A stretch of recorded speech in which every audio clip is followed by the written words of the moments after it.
So today is June 22nd, 2023. Welcome to S4A Office Hours. We're streaming live at twitch.tv/socialismS4A. We have 31 people with us in the chat. And yeah, so this is a little bit of a departure from our normal, well, I shouldn't say normal anymore, our previous live streams. So basically, some of you at least, I don't know if many, but some of you will have heard the story before. I started this YouTube channel, which really started even before that as a Facebook page in 2019. Started the YouTube channel in February 2020, and it's been growing. It's been useful and interesting to me to learn more about Marxism, Marxism-Leninism, and related threads of social and class struggle. And yeah, it seems like other people have been getting a lot out of it too. That's great. So the channel has continued to grow. And last year, in February of 2022, I started looking around for like other sites to upload the content to. You know, not just YouTube. So now we're on YouTube and SoundCloud and Spotify. I want to put the Spotify in place of the Twitter thing on the graphic that you're looking at right now. Let me just read it out for people. See, the problem with the Spotify is it's not a nice, like, concise little URL. It's loading now, so just give me a second. But anyway, it's like podcasters.spotify.com/pod. I think /socialism for all. So anyway, it's kind of clunky. I'll see what I can do about maybe cutting that down to something that'll fit on the graphic better. But basically, YouTube, Spotify, SoundCloud, the stuff's up there. Basically, the SoundCloud by now has all the current stuff and the older stuff that I actually want to move over. On the Spotify, I've been moving over more and more things. Actually, this past week, I just moved over several dozen audiobooks. We're going to continue moving things over onto Spotify as time allows. Let me get that link for you. Actually, I have it here now, I think. Let's see. Yeah, it is, as I was saying, podcasters.spotify.com/pod, P-O-D, /show/socialism for all. So not exactly, having a great ring to it, doesn't roll right off the tongue. So I'll see what I can do about maybe condensing that down to something. But those are basically, the things that, the Patreon, the YouTube, the SoundCloud, the Spotify. That's pretty much it. Also, there's a lot of engagement over on Twitter as well. Boo. Actually, thanks to Ray Rassa, who just got me a Blue Sky invite. Let me prove it. I can put the screenshot up there. Where'd it go? Blue Sky. There we go. So it's at socialismforall.bsky.social. That's how things kind of work over there. But anyway, yeah, you can see very low follower account. Just set that up like, 16 hours ago, something like that. And yeah, exciting. So if you're on Blue Sky, it's still in beta testing mode and you have to be invited on. If you're on Blue Sky, come follow. I'll follow back. I do follow back. I think there's one person one account I haven't followed back, which is like, I don't know why it followed me, but it was like, follow me for the best AI tips and tricks. And I'm like, one thing the world does not need any more of is like people hawking like, how to milk ChatGPT of like maximum productivity tools. No, thanks. I'm all set. Didn't follow that one back, but otherwise we're good. So yeah, for people who don't know, Blue Sky is a reduced Nazi version of Twitter. So it's really funny because there's people who have long-standing Twitter accounts with, hundreds of thousands of followers, and then you go over on Blue Sky and they've got like 5,000 followers. It's interesting. And then your feed will just be the same, like several dozen posts over and over again. I was likening it to like the early days of MTV where there was only like, 20 videos and they would just play them. Anyway, so Blue Sky, that's exciting. But like Mastodon, I think it's going to take a while to kind of catch on. I think somebody said that Mastodon is trying to work on their issues about. So it's hard to explain. For people who aren't familiar with Mastodon, it's similar to Twitter, except you get more characters. But it's not similar to Twitter in that it's not just a website where you make an account and everybody has an account on the same website, and it's like a forum in that sense. It's more like email, where there's lots of different servers. Like you might have a gmail.com email account, and you might have like a whatever else people, Hotmail, Yahoo, like whatever the other email things are out there. It's more like that, where you make a Mastodon account. This is at least how it was explained to me. You make a Mastodon account on a server, and then you can interact with other accounts, just like, if you have a Gmail email account, it's not like you can only send mail to other Gmail accounts.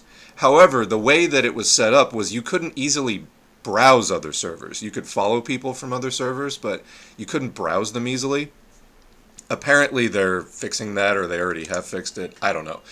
As of now, I think we're at around 300 followers and followbacks on Mastodon, but I don't really use it for browsing a lot currently because, again, just less stuff and it's a little harder to browse. But getting off of the hell site, Twitter is not fun.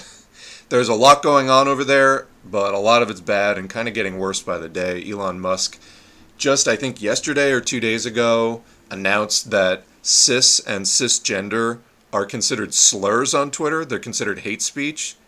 No, dude, that's massive blowback on that. But making a site that already had, I think, inherent challenges just due to the character limits and the rapid fire format and that extremely short form content that I think burns people out fast, because you're just getting, it's like why I don't like TikTok and why I'm not really interested in making that kind of short form, like under 3-minute content. I feel like the few times that I have used TikTok, it's kind of like it's like you're standing in front of a wall with a screen and you put a quarter in and press a button, and then the screen lowers and somebody just throws things at you for like 3 minutes, and then the screen goes back up. And I just find it hugely unpleasant. I find it overwhelming. I think it's a poor format for actually contemplating issues deeply. It's enough time to raise questions. It's not really enough time to examine them thoroughly. So I really just don't like that content. And as you know, if you're following the YouTube or whatever, we tend to do very long form content. Like short form for me is like 7 to 10 minutes. That's about the. I think the shortest things we ever put up are the Paul Lafargue pieces that are like 4 or 5 minutes. So that's like short form for S4A standards. Because, if Volume 1 of Capital could fit on a postcard, we wouldn't have these issues. But we're talking about large, complex social systems, and I think that the kind of very brief sketches that you can get of complex issues about imperialism, neocolonialism, whatever, that people are running with off of these really short form sites that they're getting, it's not good. They're kind of half-baked thoughts. The format is highly stimulating, and that can feel good, and you can feel like, oh wow, I got it, and I'm angry. But you're not necessarily thinking very deeply about what's going on, and that is actually what you have to do if you want to connect all the dots and understand all these things, and not just be shooting from the hip. I think there's a lot of people, particularly on the topic of China, for example, that is a hugely complex issue involving decades and decades of history, cannot be boiled down into short-form content very easily. But people are getting these sort of paper-thin propaganda-level understandings of what's going on and running with it. And if you've been listening to this channel for a while, I gave that stuff, I think, a very good faith chance. And for a long time, I was, asking who's got better quality content on this topic, because I'm just not seeing it anywhere. And, I kept putting that out over and over and over again. It never came forward, and I don't think it exists. So, that was when we started pivoting to more China critical stuff, because I think that stuff is more compelling. There's a lot there. And anyway, we've been going into that. So this is, like I said, a slightly different stream than before. We did 100 numbered streams, and oh yeah, this whole long tangent about sites and uploading and formats. It was all about, last year I started streaming on Twitch because I was looking for other places to back up the content. And I was investigating Twitch. One of the things about Twitch is they make you stream a certain amount before they let you just upload content. They'll let you do live content for free, no conditions. But there are certain stipulations. You have to stream a certain amount in order to be able to just upload. And that's most of my content, is audiobooks and other things that were, having discussions of theory and history. It's recorded offline and then uploaded. So that wasn't really going to work for me, but we kept doing live streams anyway. I was like, these seem to be popular. And for a while, it was an okay format for me to get more of the current events type stuff into one place. However, and we wound up doing 100 of them, so let it never be said that we didn't do our fair share of live streaming, because we numbered them and did 100 live streams. There's 2 of them, early ones, that I felt weren't very good that never got uploaded, but otherwise you can find 98 recorded files of the S4A live streams in numerical order. But it seemed to me that they were taking over my week. I would spend several days engaging with very toxic social media, getting ideas for stories and things to comment on and controversies. Then we would do the stream. Then there would be a couple of days of promotion and, that part of the cycle. And then I would have like one day of the week left over. And it left no time for audiobooks, which is really, I think, how you elevate all of this. People just sniffing each other's butts and like talking opinions. That doesn't really do it for me. That's not why I got into this. That wasn't where I was coming from. I wanted to go beyond the memes, beyond the vibes, and let's connect with the 200-year history of socialism and the 175-year history of Marxism, which, of course, took earlier existing forms of socialism, criticized them, and then developed scientific socialism, what we call Marxism, and then what Lenin improved on to make Marxism-Leninism, or rather gave the 20th century extension to create Marxism-Leninism. So anyway, that's the kind of stuff that I wanted to get into, not sort of stream drama and other things that many people content themselves with. Hate campaigns and, just... there's a lot of thought stoppers and a lot of things that shut down thought rather than really encouraging it. It's like, oh, you had this take, you're in this camp, and I have to fight you. And there's not a lot of thought going on necessarily. We're trying to break through more of that. So anyway, what we're doing now is, having done those 100 live streams, which were really just wrecking me. They were taking so much out of me. And like I said, not leaving enough time for the readings. I knew I wanted to kind of cut back after live stream 100. So now we're just doing office hours streams. And, like office hours like you would get in school. It's a chance to, just chat about whatever's being read in class or whatever else is on your mind that might be somewhat relevant to the subject. And it's kind of just open-ended and a drop-in thing. And I'm not going to be, pulling together tons of content specifically for this. And anyway, rather than numbering them, we're also just going to date them. So this is office hours 2023, June 22nd. And that's pretty much the intro. As far as the other current event stuff, you may have noticed that I'm putting more things, making more use of the community tab on the YouTube channel, putting something up every, couple of days or sometimes even every day. When I find interesting things, I'll put it there. And again, if you want to bring it up during the office hours, I'm finding that this is leaving me with a lot more energy, and it's allowing me to spend a lot more time. I feel like I've got a little too much mic gain here. It's allowing me to spend more time and energy on the audiobook side of things, and I think it's paying off already. Just this week, I've already uploaded like 3 hours almost of audiobooks. And we're able to get into some heavy-hitting stuff, and I don't feel at the back of my mind like, oh, I got to hop back on Twitter and find out the hot takes and how to criticize them. I'll still do a little bit of that, but you'll see it just go into a community post, and then people can review it from there. And then if you want to bring it up during the, once or twice a month office hours, that's kind of the way I need to do it from now on. I have to say, though, turning over to the chat, it's good to see lots of people in the chat today.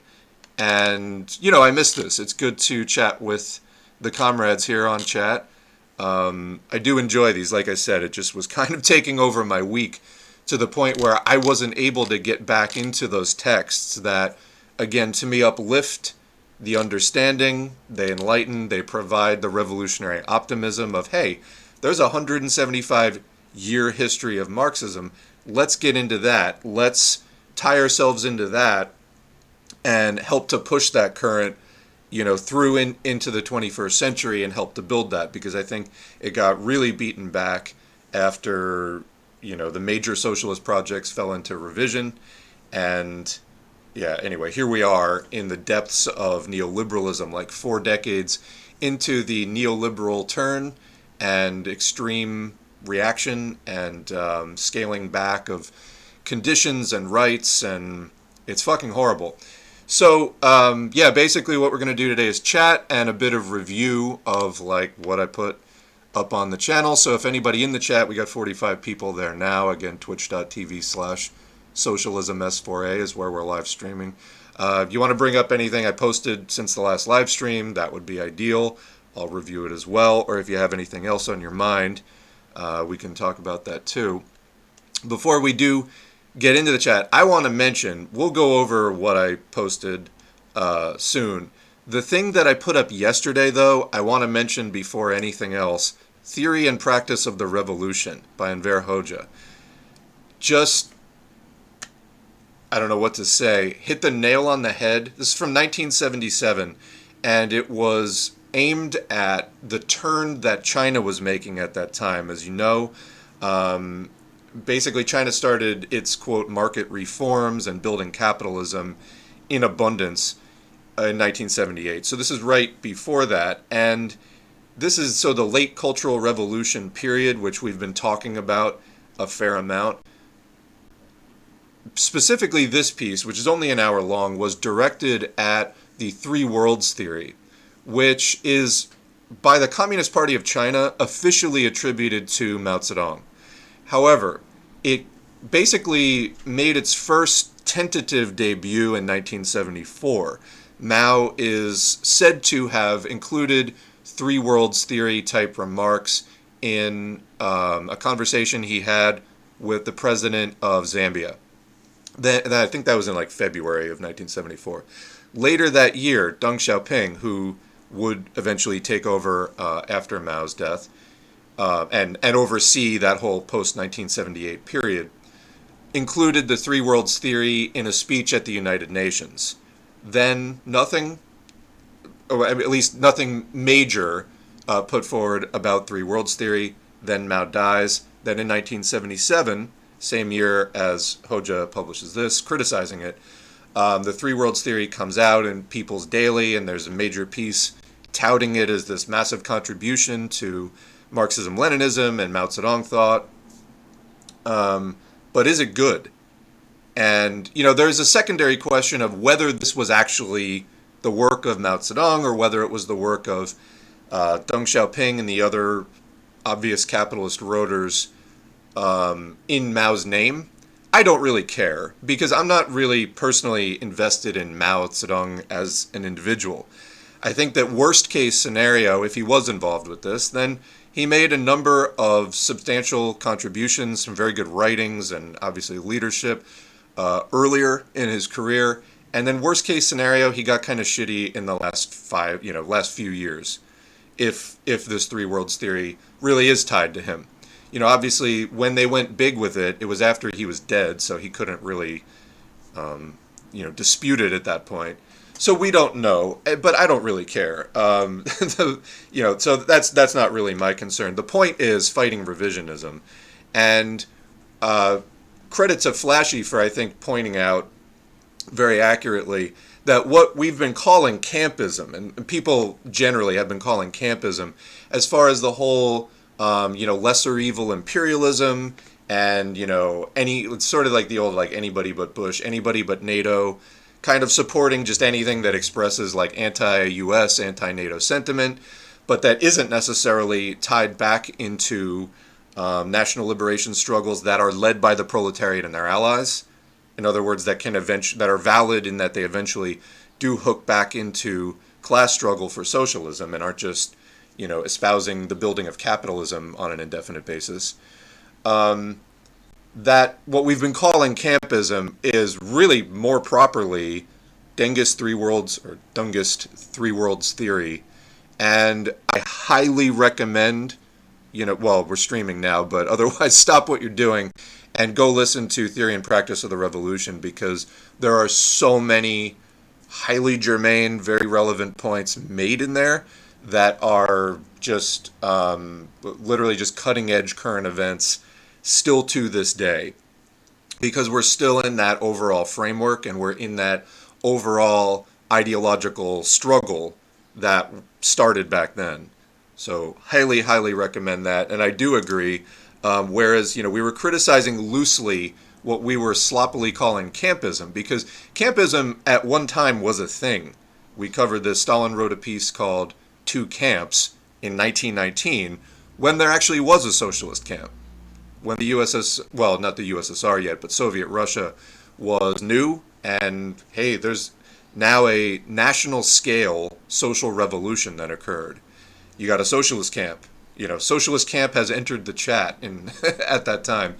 And so you could use somewhat the national struggle as a sort of shorthand for class struggle if the countries were socialist.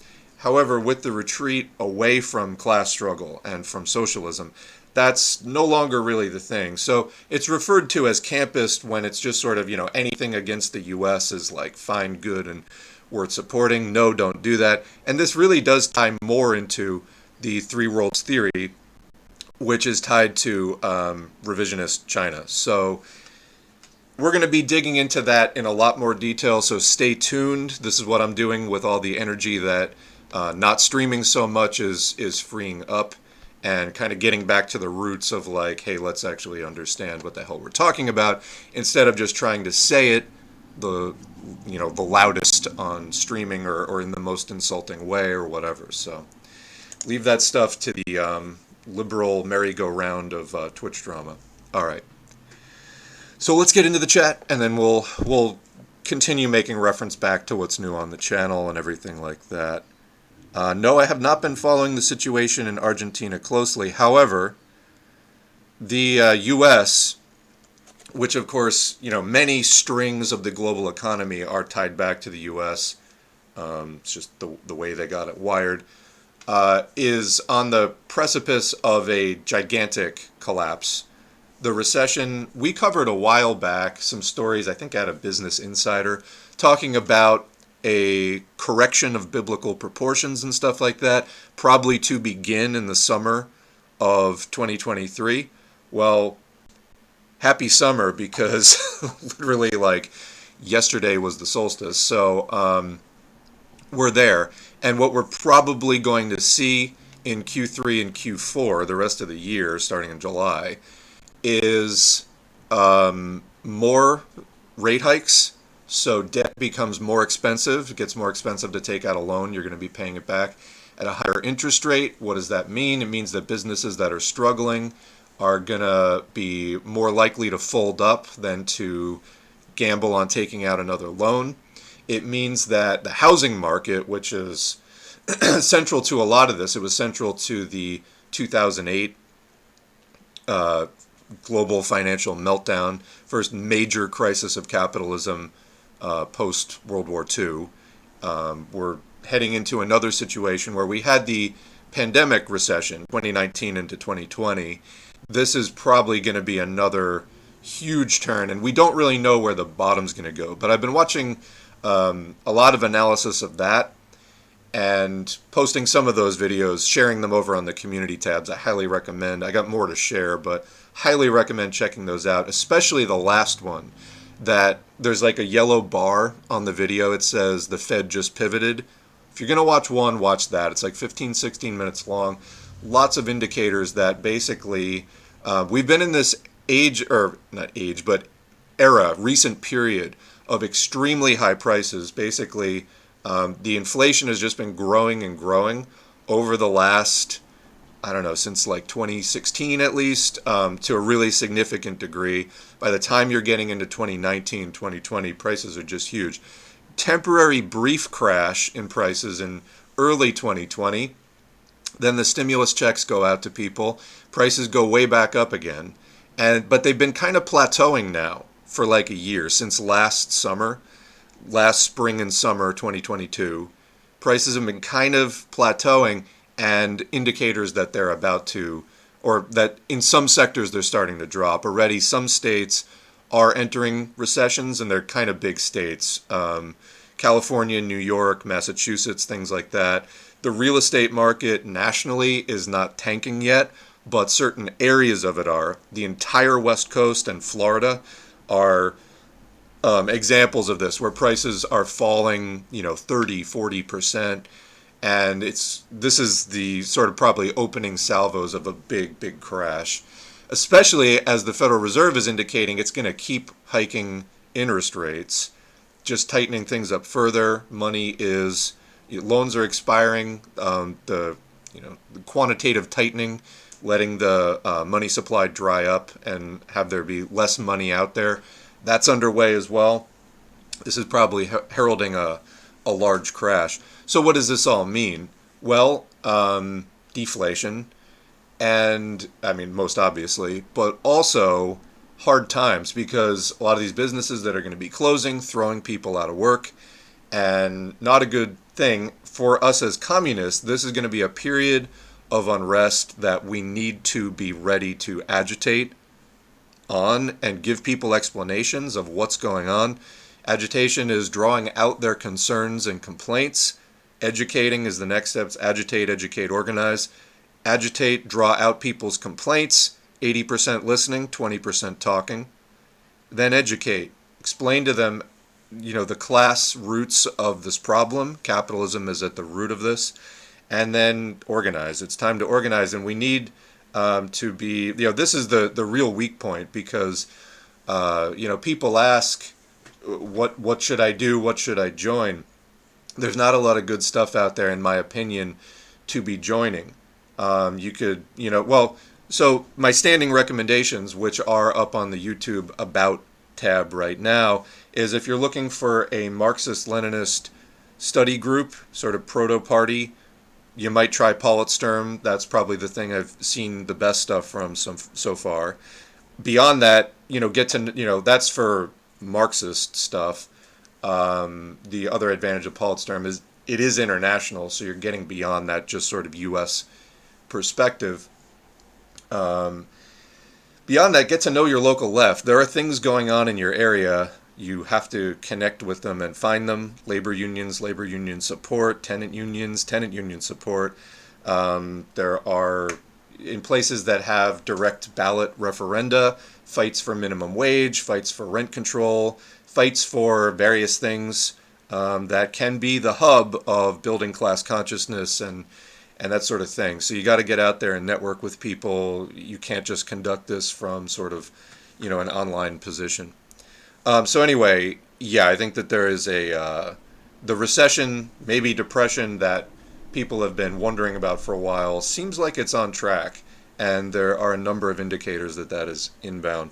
So it's going to hit some areas earlier than others.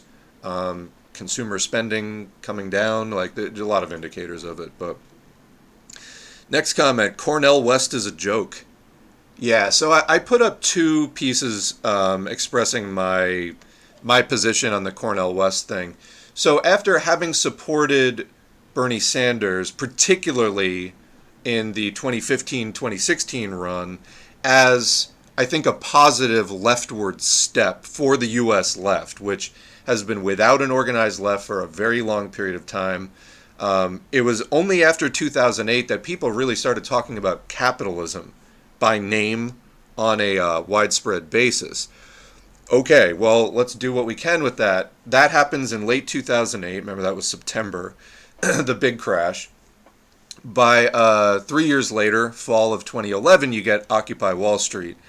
Again, lots of problems with Occupy, but it was the left getting public, becoming a household name, phrases and concepts like the 99% and the 1%, while somewhat sloppy, became household terms, and it made it onto, it permeated the public consciousness. That's a good thing, getting that into the popular discourse, these concepts about class differences. The first time that had really reemerged in U.S. consciousness in like a super long time. We were under the boot of the class peace, and yeah, conditions were to a certain extent better during the golden age of social democracy from like the 1930s to the 1970s before the neoliberal turn. They were never perfect, and it wasn't socialism. And for example, they were not all of those gains were dispersed equally across racial and ethnic lines.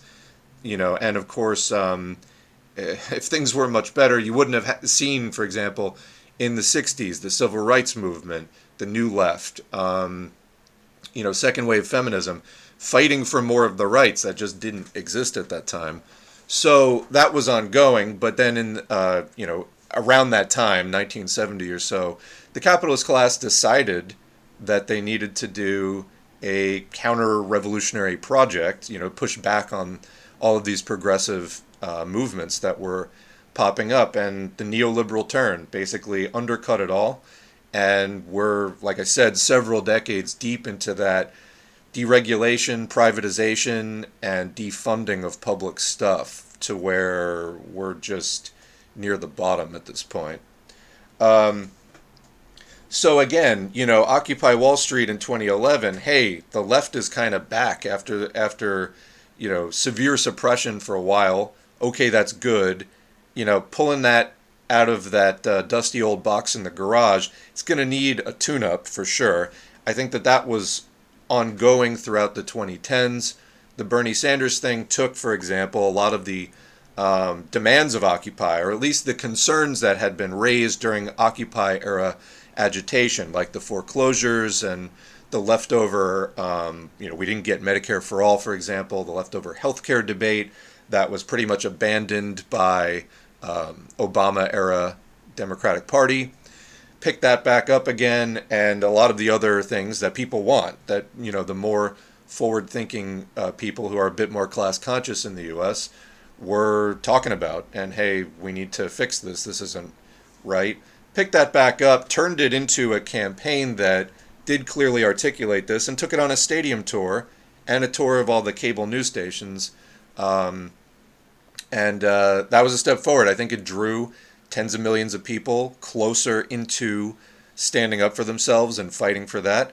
Then Bernie rolled over for the Democrats twice, because he did it again in 2019, 2020, under pretty glaringly obvious circumstances.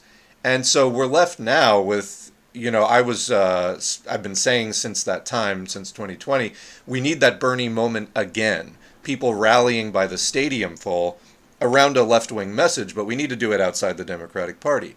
Well, now we have Cornel West, and while that does, to a certain extent, meet some of the criteria of the kind of thing I was talking about, I'm not satisfied with it. I think that, I made 2 posts about it already. I have a third one here. Let me just go ahead and read that. So, for those who don't know, Cornel West, he's one of these sort of left public intellectuals, left celebrities in the U.S., written a lot of books and things like that. I think he's full of shit, personally. That's just after, he seems to be, anybody that'll give this guy a microphone, he'll go and play nice with them. And it just sort of, it's so vapid, I think, in a lot of ways. But like I said, I wrote 2 pieces about it. He came out first, he made his debut with the Movement for a People's Party, which is not a real party at all. And it's headed by a credibly accused rapist, Nick Branagh. Just not a good thing. This is the Jimmy Dore circuit, basically. who is also involved with that party. If you remember, for example, the force the vote thing, which to me, this was, what was it, 2021, January? It was, to me, Jimmy Dore's sort of last gasp of his dying progressivism at that time as he was completing his shift to the right, because literally the next month, unfortunately, he did a big infomercial for the Boogaloo Boys right-wing militia movement.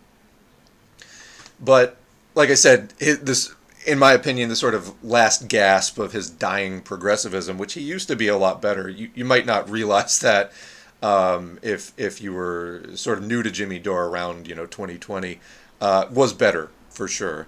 Never a communist. Don't people who say that, it's just absurd. But was better than a lot of the other. I don't know. I don't even know what to call grifter. It's like it seems overused, but there really are so many of them. So anyway, Cornel West started out with the People's Party, fake joke of a grifter party, and then after tons of highly predictable backlash, switches over to the Green Party. He announces that he's going to be running for the Green Party nomination. Now, as I said about this before, basically the main question, I wrote a post called "Which Way U.S. Greens?" or Green Party U.S. Are you going to take yourself seriously as a party that might have some hope of becoming a mass party if you make closer ties with labor unions and mass movements? Or are you going to continue to be custodians of a ballot line that you're just going to loan out to unserious left celeb vanity campaigns? What's it going to be? People, and this is another thing I really don't understand. I was not the world's biggest Howie Hawkins fan. I thought his politics were significantly better than Jill Stein's, though. He was a co-founder of the party back in the 80s. Guy's been around, for a while. Had some pretty close races, actually, in New York, where he lives and runs for office. And, again, I thought that the Green Party's platform, and this is no comment on him personally. I think he's fine. I don't find him... Some people freak out when his name comes up of like, he's so uncharismatic. I mean, he's not the most charismatic person in the world, but I don't see the need for this sort of, the hives to break out. I really don't see it. And the politics, like I said, the substance is significantly better, in my opinion. The leftward shift of the Green Party platform in the Hawkins era, the Hawkins candidacy of 2020, I think that there's nothing you can argue with about that, in my personal opinion. But anyway, is the party going to develop itself into a party where people come up through the ranks, are engaged in doing the work of the party in the communities that it's involved with? Or is it going to be this sort of just, rotating protest vote, deeply unserious, that does not lead to any party building? That's the question that I'm sort of putting out there. Because the winning the race is not the point for left candidates. We know that the U.S. elections are, let's say, highly unfavorable to non-capitalist approved candidates. We know that. The odds of winning are very slim unless you're running in like a local or county race, something like that. Those can actually be won by a party that does lots of work. That is a possibility. Running for president, you're not going to do it, and it really is just advertising. It's really all it is. But what are you advertising? That, to me, is the point. Again, are you advertising this sort of protest vote ballot line, or are you advertising a party that you are building? Like I said, winning the election is not the point. Building the party is. Does running or loaning your ballot line out to Cornel West, does that build your party, or does that just sort of build his book sales and speaking fees and things like that? I think, and I would make the plea to the Green Party as the fourth largest political party in the U.S. and the largest left-leaning political party in the U.S. that basically plays by the Bernie Sanders rules, no corporate money, etc. Because who are the bigger parties? Well, above the Greens are the Libertarians. They're literally they're fascist. They're like more hostile neoliberals. Deregulate, defund, privatize it is basically their slogan as a party. You ask them their policy position on anything, privatize it is the answer. Then you got the Republicans and Democrats. You got three neoliberal shit choices. Your fourth largest party is a left party. Now, it's not grounded in mass movements. It's not, doesn't have those close ties to like the labor movement, etc.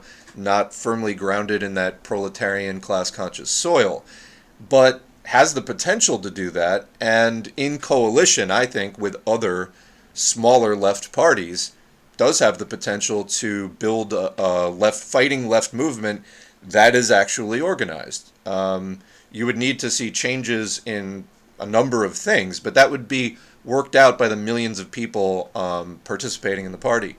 But that's my point, is does the Cornel West, does it get you deep participation? Does it get you into that party building? Or, again, is this sort of a throwaway, flash-in-the-pan protest vote that doesn't build any organizing? So which way? Let me read right now, I guess. I haven't put this up yet. I'll be posting it in the next day or two. I just had other stuff I wanted to post in the community tab, and I try to hold it to one post a day. The follow-up to Which Way Green Party US, Which Way US Left. So there's a couple of props here. There's a couple of visuals. Cornel West, who is he? Well, here are some of the bizarre things that West has sort of thrown out there. Where did I stick them now? His statement on Reagan. Here we go. No, that's the second tweet. Where's the first one? Well, starting off with this, this is what he said last week. In the spirit of a broad, united front and coalition strategy, I'm pursuing the nomination of the Green Party for President of the United States. That's nice. Are you a member of the Green? Or are you involved with it at all? I think that this gives, again, a bad impression to people of what it means to be involved in these politics, because I don't think that the Green Party has, and I would have to check the numbers, but it seems to me that versus 23 years ago in the big Ralph Nader campaign of 2000, I don't think the Green Party has seen substantial steps forward, probably steps backward. Whereas if the left had been building at least this party, and then if it spins off better projects, so be it. But if you're not at least doing this, what are you doing? That's how it comes off to me. If the Green Party isn't in a better position, people haven't been building it over the last 20 years. Again, I think it's in part because people have the wrong idea about what it means to support a party. Are you participating in it? Are you helping it to expand? Are you making it a meaningful part of the communities in which it is located? Or are you just treating it as a ballot line? Because that's not going to get you anywhere in the U.S. election system on its own. The ballot line should be 10% of the overall party efforts. And the Green Party does do other things. It's involved in other local coalitions and things like that that are not electoral in nature. So we need to convey to people, I think, we the left generally need to convey to people, if you support a party and it's not, Democrat, Republican, some other capitalist funded party, building that party means participating in it, not just, voting once every 2 or 4 years. That does literally nothing to build the party. So anyway, and then, the rest of the thing. And he says, I thank the volunteers of the People's Party for the initial launch. Okay. Well, so here's this bizarre thing that he said about Ronald Reagan, found it. This is from 2011. Ronald Reagan was a freedom fighter in terms of supporting our Jewish brothers and sisters in the Soviet Union and opposing vicious forms of communism. Nope. Next, this is not a step forward for the U.S. left. Now, somebody tried to say to me that they had heard him say this thing before and that it's actually a backhanded dig, it's sarcastic. And that this was actually like tweet number 2, which was not part of the same thread, but I guess he tweeted later that day. He said, but this glorification of Ronald Reagan is really a sad commentary on our lack of historical consciousness. Now that link, I followed it, is no longer online, but if you go to the Wayback Machine, it will show you that what he was talking about here in 2011 was, remember, these were the Obama years, there was some discourse about bipartisanship and whatever, and I guess they were comparing Obama to Reagan, in terms of the bipartisan efforts. So West was like, all right, we'll draw it there. Let's not, overly glorify or hold that up as a bar. But to me, this comes off as a credit where due thing. Like, okay, let's not overly glorify Reagan, but credit where due. He was, after all, a freedom fighter in terms of supporting our Jewish brothers and sisters in the Soviet Union and opposing vicious forms of communism. I don't know how else you can read that, honestly. And somebody was trying to give it a different spin. To me, it just didn't land at all, in all honesty. I think that's what he was doing, because this was tweet number one. Hey, guy was a freedom fighter. That communism, there was some vicious communism out there. And he was a freedom fighter against it. But, let's not take it too far and over-glorify him. Anyway, tell me in the chat if you got a different read on that, but that's definitely my take. So, and people are like, oh yeah, what were your politics 12 years ago? Give me a fucking break. Cornel West is 70 years old. He was 58 when he wrote that shit. Are you kidding me? He'd been a left public intellectual for decades at that point. And he's like, Ronald Reagan was a freedom fighter against communism. Eat my ass. Sorry, but that's just such bullshit. Such bullshit. But this is, when you get into this world, this is the kind of shit people need you to believe. These are the kinds of fucking attack. Oh yeah, what were your politics 12 years ago? Well, they weren't that. But it doesn't matter anyway what my politics were or your politics were. I'm not running for president, genius. He is. And he was 58 years old at that point, and his whole fucking life was this left celeb intellectual. You can't do that. You can't. That's incompatible. Okay. So yeah, never mind the ad hominems. It's totally irrelevant. What else did we get out of this? There was another one. Again, not the kind of person that you want to see promoted here. So as he's announcing his campaign, this is from June 6th, 2 weeks ago. Russell Brand on June 5th said, missed Cornel West's announcement, presidential candidate in 2024 for the People's Party. Find out why he's running on episode 139. Cornel West says, I thank my dear brother. Now, people sometimes criticize the brother thing. He literally calls Trump brother. He calls everyone brother. He's not singling anyone out there. So anyway, I thank my dear person, Russell Brand, for providing the stage for my presidential announcement. He is a progressive gem. No. Russell Brand is putting out fascist talking points about the Great Reset and promoting anti-vax disinformation that's getting people injured and killed. He's not a progressive gem. He's a right-wing piece of shit, actually. Gem. No. So anyway, this is how we begin the Cornel West situation. Let's read it here. Which way, U.S. left? Cornel West is a wildly, unreliably opportunistic, actual step backward from Democratic sheepdog Bernie Sanders. West's trying to gain the Green Party U.S.'s President of the United States nomination needs to be blocked, obviously by the Green Party. They have a primary process, in favor of someone from within the party who can speak to the grassroots work being done by it, someone who can help to spotlight and actually be the standard bearer for a party that's struggling to build itself into an organization useful to working people, and that working people can take pride in when they see it organizing in their community. That is, of course, if the Greens really have such convictions, and if they're prepared to do the necessary work to present those convictions to the U.S. working class. In other words, if you're ready to stand up for your party, then stand up for your party. But don't let it get taken over by this wildly unreliable opportunist.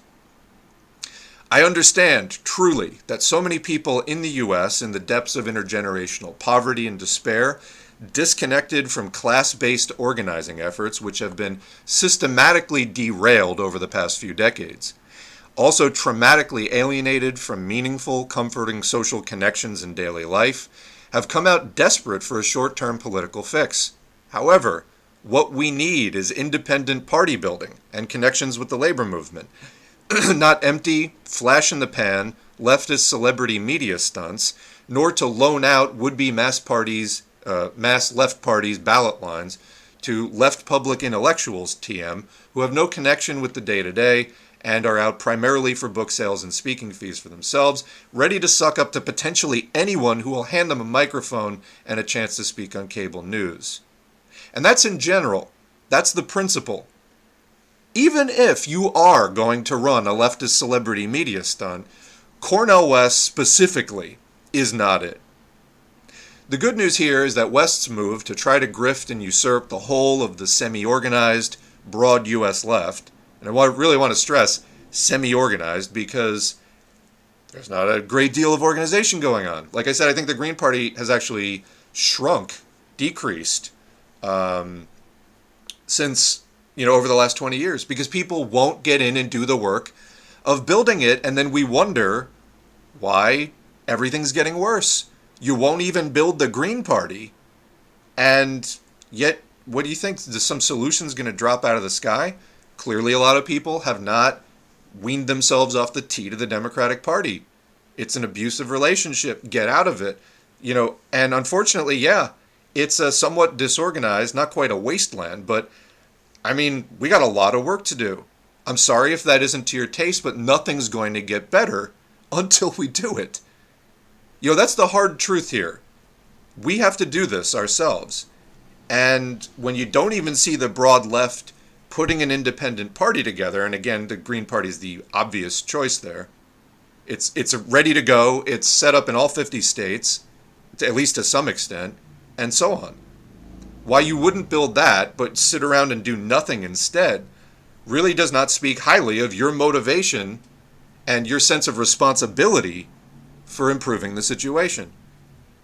Now, I know there's a lot of communists in the audience. If you're ready to, the Green Party is not a communist party. No one is saying that. The point is, most people are not communists, and they're not going to be interested in or ready for joining a vanguard party. They're not the vanguard. They don't have that level of class consciousness. But when not even this is going on, and we don't even have committed people with a lot of class consciousness trying to build a mass party to organize the less class conscious but left-leaning, people that have some proletarian class consciousness and not false petty bourgeois consciousness. The U.S., unfortunately, is a country of mostly proletarians with mostly petty bourgeois consciousness. But for those who are ready and see you're never going to do anything in the Democratic or Republican or Libertarian parties, what's going on? Is the organizing happening? Because you're not going to do anything as just a lone, unorganized individual. This, I think, is partly a cultural issue in the U.S. Americans do not like joining things. Got to get over it because it's just not going to happen without the organization. Continuing, the good news here is that West's move to try to grift and usurp the whole of the semi-organized broad U.S. left, which again is going to sell him some books and going to get him some speaking fees. Is it going to do anything for party building, for organizing, for taking the next step that the left needs to take? I don't think so. This at least sets up a solid opportunity for the many of us who have seen through and moved beyond West's particular brand of moralizing charlatan to organize loud and clear messaging against it and to lead more people onward to actual class consciousness and a deep-rooted fight for socialism. Having witnessed many people move left after Sanders, I think we can do it and keep building our ranks. Bottom line, the real fight here is not to win the 2024 election. That's almost certainly not going to happen, and even if it did, the rule of capital cannot be broken in this way. See Allende. Comparing West to Allende is like, please, that's not meant to be a one-to-one. My point is, if Allende couldn't do it, West most certainly is not. The point is not to win because, even if you did win, what are you going to do? The point is to advertise a party of and for workers that will fight the rule of capital. Does the Green Party consider itself that? If not, who does? And are you willing to put yourself out that way? Because that's what we actually need. So why not show what that party produces and explain to people why it will help them. You know, if this presidential run is an advertisement, then advertise what you're doing. Are you proud of what your party is doing? If you are, then show that off. Don't show off this, celebrity media campaign. Explain to people why it will help them with their involvement and ongoing support as a necessary condition. Don't just throw away your quadrennial spotlight moment to a left celeb who really isn't a deep-rooted part of this party. So this is my third short essay against Cornel West's personal foray into left-of-Democrat politics in 2024, and I'm aware that I won't have convinced all of you of this perspective in one or even several short pieces. That's why I'll continue to hammer on these points in the coming months. While there are a lot more workers out there than capitalists, given climate change and so many other potentially existential, technologically based threats to life on this planet, time is not on our side in this struggle, which makes these get socialist quick, so to speak, illusions so alluring to some people. Like, oh, I need to do something now. We don't have time to build a party. Then, if we don't have time to build a party, then just hit the beach and stop complaining.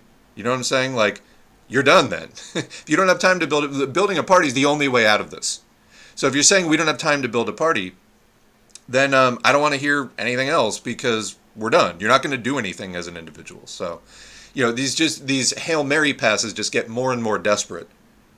So anyway, you got to build the party, not just, chuck the ball close your eyes, chuck the ball as far as you possibly can and hope somebody catches it. It's just not a realistic, responsible way forward here. So yeah, these get socialist quick illusions can be very alluring, but ultimately what they represent is delays and departures away from the real work that we have to do to build up the class consciousness and revolutionary confidence that we need to take this fight against capital through to the end. No one is going to do that for us, and yeah, the clock is ticking loud in our ears. So, some additional thoughts and clarification on the Cornel West thing. Glad that we're an hour into the stream and we're on comment number 2, so wonderful. Cornel West and company seem like the latest wave of desperate opportunists, potentially even crypto-fascists. I just don't see this as a step forward even from Bernie Sanders. We need to move forward, not backward. New trends in opportunism, yes.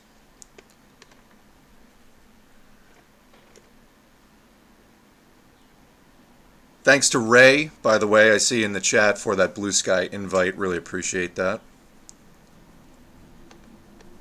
The exodus of Twitter has begun. We must continue the Red March. It's like, I don't know how Musk made that place worse, but he did. Something about a Reddit blackout as well. Haven't seen it myself. I don't know, I was just posting on there yesterday.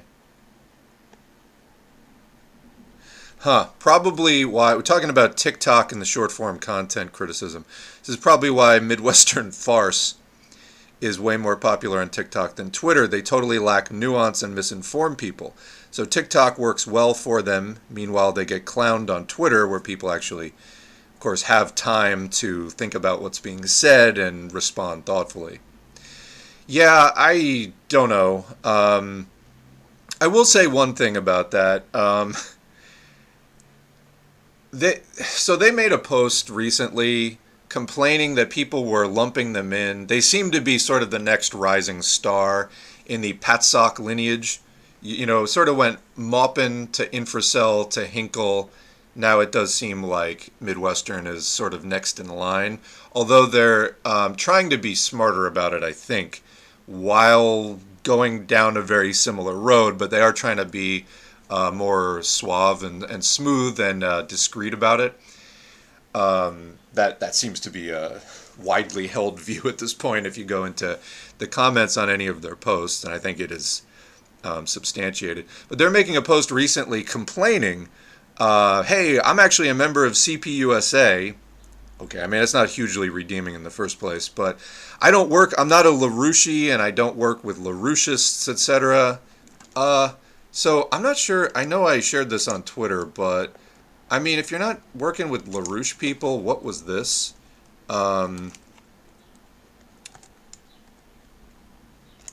Here we go. I have my criticisms of the infrared crew. Yeah, I hope so. They're fascists. But they definitely have me rethinking Lord of the Rings, Lamau. Was Sauron the good guy? You mean the epitome of black and white evil who had a slave economy just run on pure brutality? You're confused if he was the good guy? Was he Marxist? Okay, were weapons-grade hallucinogens involved in this post? Do the Ents represent degrowth? I'm sorry, you don't work with Larouchies, but you're getting into the whole degrowth thing? Alright. I don't know. You don't know? You don't know the answers to those three questions? Was Sauron a Marxist? Are you fucking kidding me? But I do know we need more explicitly Marxist works of fiction. I mean, tread carefully, man. That's all I can really say. I'm not out to, get into huge things with people. We have things to learn, actually, from history and so on. But these goofballs keep coming up. And if that's not the way that Midwestern wants to go down, my advice would be rein it in fast. And I'm not talking about me. This isn't like I'm going to start some big thing. But I see other people doing it, and I think the movement at this point has just moved past the point where people are going to tolerate this stuff, and they're going to send it to me, and, it's making the rounds is my point. Like, you just can't get away with this shit anymore. So anyway, yeah, he was whining about, what are you saying, I'm a Larouchie? Well, how about make this completely unambiguous, You want to not go down the Maupin road of like, why do people keep calling me a fascist? Why do they say I like Dugin? I don't know, maybe because you appeared at a fucking neo-fascist conference with Dugin as a speaker, sitting around a table with people from Le Pen's party, etc., and you have never denounced that. So you don't want to go down that road? Great, because I don't want to see, and I don't think most other people who are serious about socialism education want to see anybody else going down this road. So don't. So rein it back in, issue a denunciation, and just fucking stop. I think we would all applaud that, okay? And then, better yet, fight against it, which is a necessary part of educating people about socialism. You want to be on this fence of like half in, half out. It's not going to work. People are, we had the land back discourse going on 2 years ago now, which is when a lot of this patsoc crap started. It's just not going to fly, and that's increasingly going to be the case as we move into the future. So that's what I'm going to say about that. All right. Want to give a shout out to the mods. Thank you for modding and keeping things moderated. That is very needed. And just a reminder to people in the chat, which I have a lot to get through, try not to get into like too long of a thing in the chat. It just makes it that much harder for me to scroll through the chat and read it. And I do actually like to go chronologically through and, we're having a conversation here. TikTok is good for memes. So as far as like just memeing, it's okay. Otherwise, it's pretty useless for actually thoughtful content. Talking about the Reddit blackout, there was a blackout because the cost of the API for third-party Reddit apps is going to now be a higher price than previously. So there was a somewhat last-minute blackout as a protest. Oh, okay. I may have seen that a couple of weeks ago, actually. People who claim to be Marxist-Leninists but never read theory and learn all they know through memes, Reddit posts, and bootlicking non-critical Dengist YouTube videos annoy me to no end. Yeah, the good news, though, is most of those people, their understanding truly is paper thin, and they're only supporting and repeating what they're saying because they really don't understand it. And when they do come to a better understanding through efforts of people like us, they will stop supporting it and they will stop saying it. So that's the good news. The rest of us can do this. But yeah, it is annoying, for sure. Many get caught up in the views and memes and disregard the fact that we're trying to learn here. That's why I appreciate your audiobooks and discussions so much, compared to the unradical and confused people over in TikTok and Reddit. Well, I'll just, I'll point out, I do post on Reddit. I'm not like a big Reddit user, but I share the videos over there. I post in our socialism. The our communism thing is like, I don't know, it's a bit of a joke of how strict they are with like banning people over there, I think. So don't really do that, although I am thankful to them for the basic Marxism-Leninism study guide curriculum, which I think next week we're going to do 3 more texts from that, so taking another step forward. Last one was anti-Deng, and we're going to keep going forward with that. But otherwise, yeah, the moderation is like kind of insane. I also post in Marxist audiobooks and a couple others. I post in BreadTube not because I feel like there are people, if we can get more of those people listening to Lenin, that would be a good thing. And I'll keep doing that until they ban me. I don't bother posting things like Stalin in our BreadTube because, I mean, what's the point? But for things that they might actually listen to, Lenin, Kollontai, I posted dozens of Lenin things in BreadTube, and they seem to go over okay for the most part. So do the outreach you can, that works. But yeah, I'm not a huge Reddit user. But yeah, for people who want to spread the content into other Reddit subs, that's fine. I pulled back from some other ones, like there's our BeardTube, that kind of got taken over by infracell people. And, at that time, I just wasn't in a position to be trying to deal with that. I was just trying to focus on fighting that. I was trying to just focus on what I was doing. And, yeah, I hope that they're ashamed of letting their sub get taken over by obvious fascists. So, anyway. Interviews are a good addition to the channel, like the one with Stalin, with Emil Ludwig. Yeah, that was a good one. There's a lot of good little moments in there. I liked when Stalin revealed that his decision to become a Marxist revolutionary was because he was in religious school, and he, just decided that we needed a revolution based off of that experience. And I think that's not uncommon, to be totally honest. I had some experiences with highly conservative environments, and I think it definitely led to my becoming, first more of an anarchist, because this is the U.S., trying to find anything about communism is extraordinarily difficult, but it radicalized me, and it, I think, is a reason why, yeah, we're here now having this conversation for sure.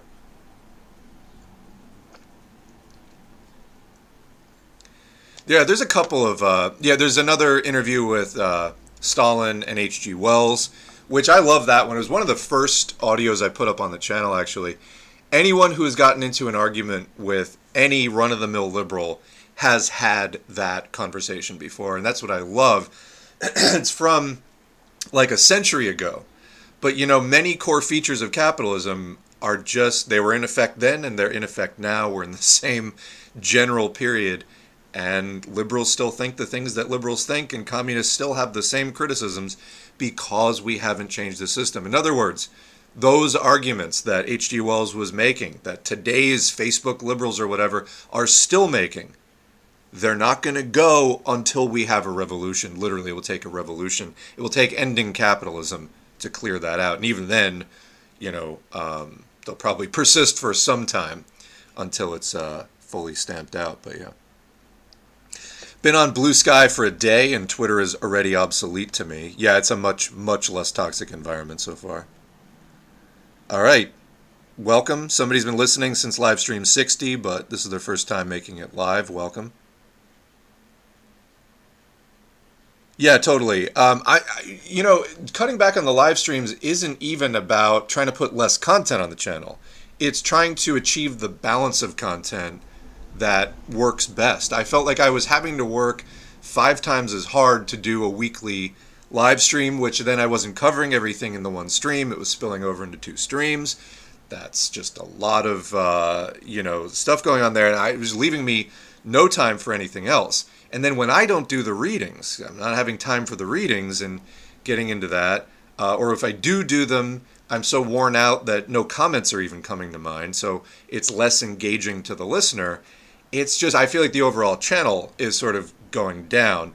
And so it's really about having more and better, but just figuring out where that energy is.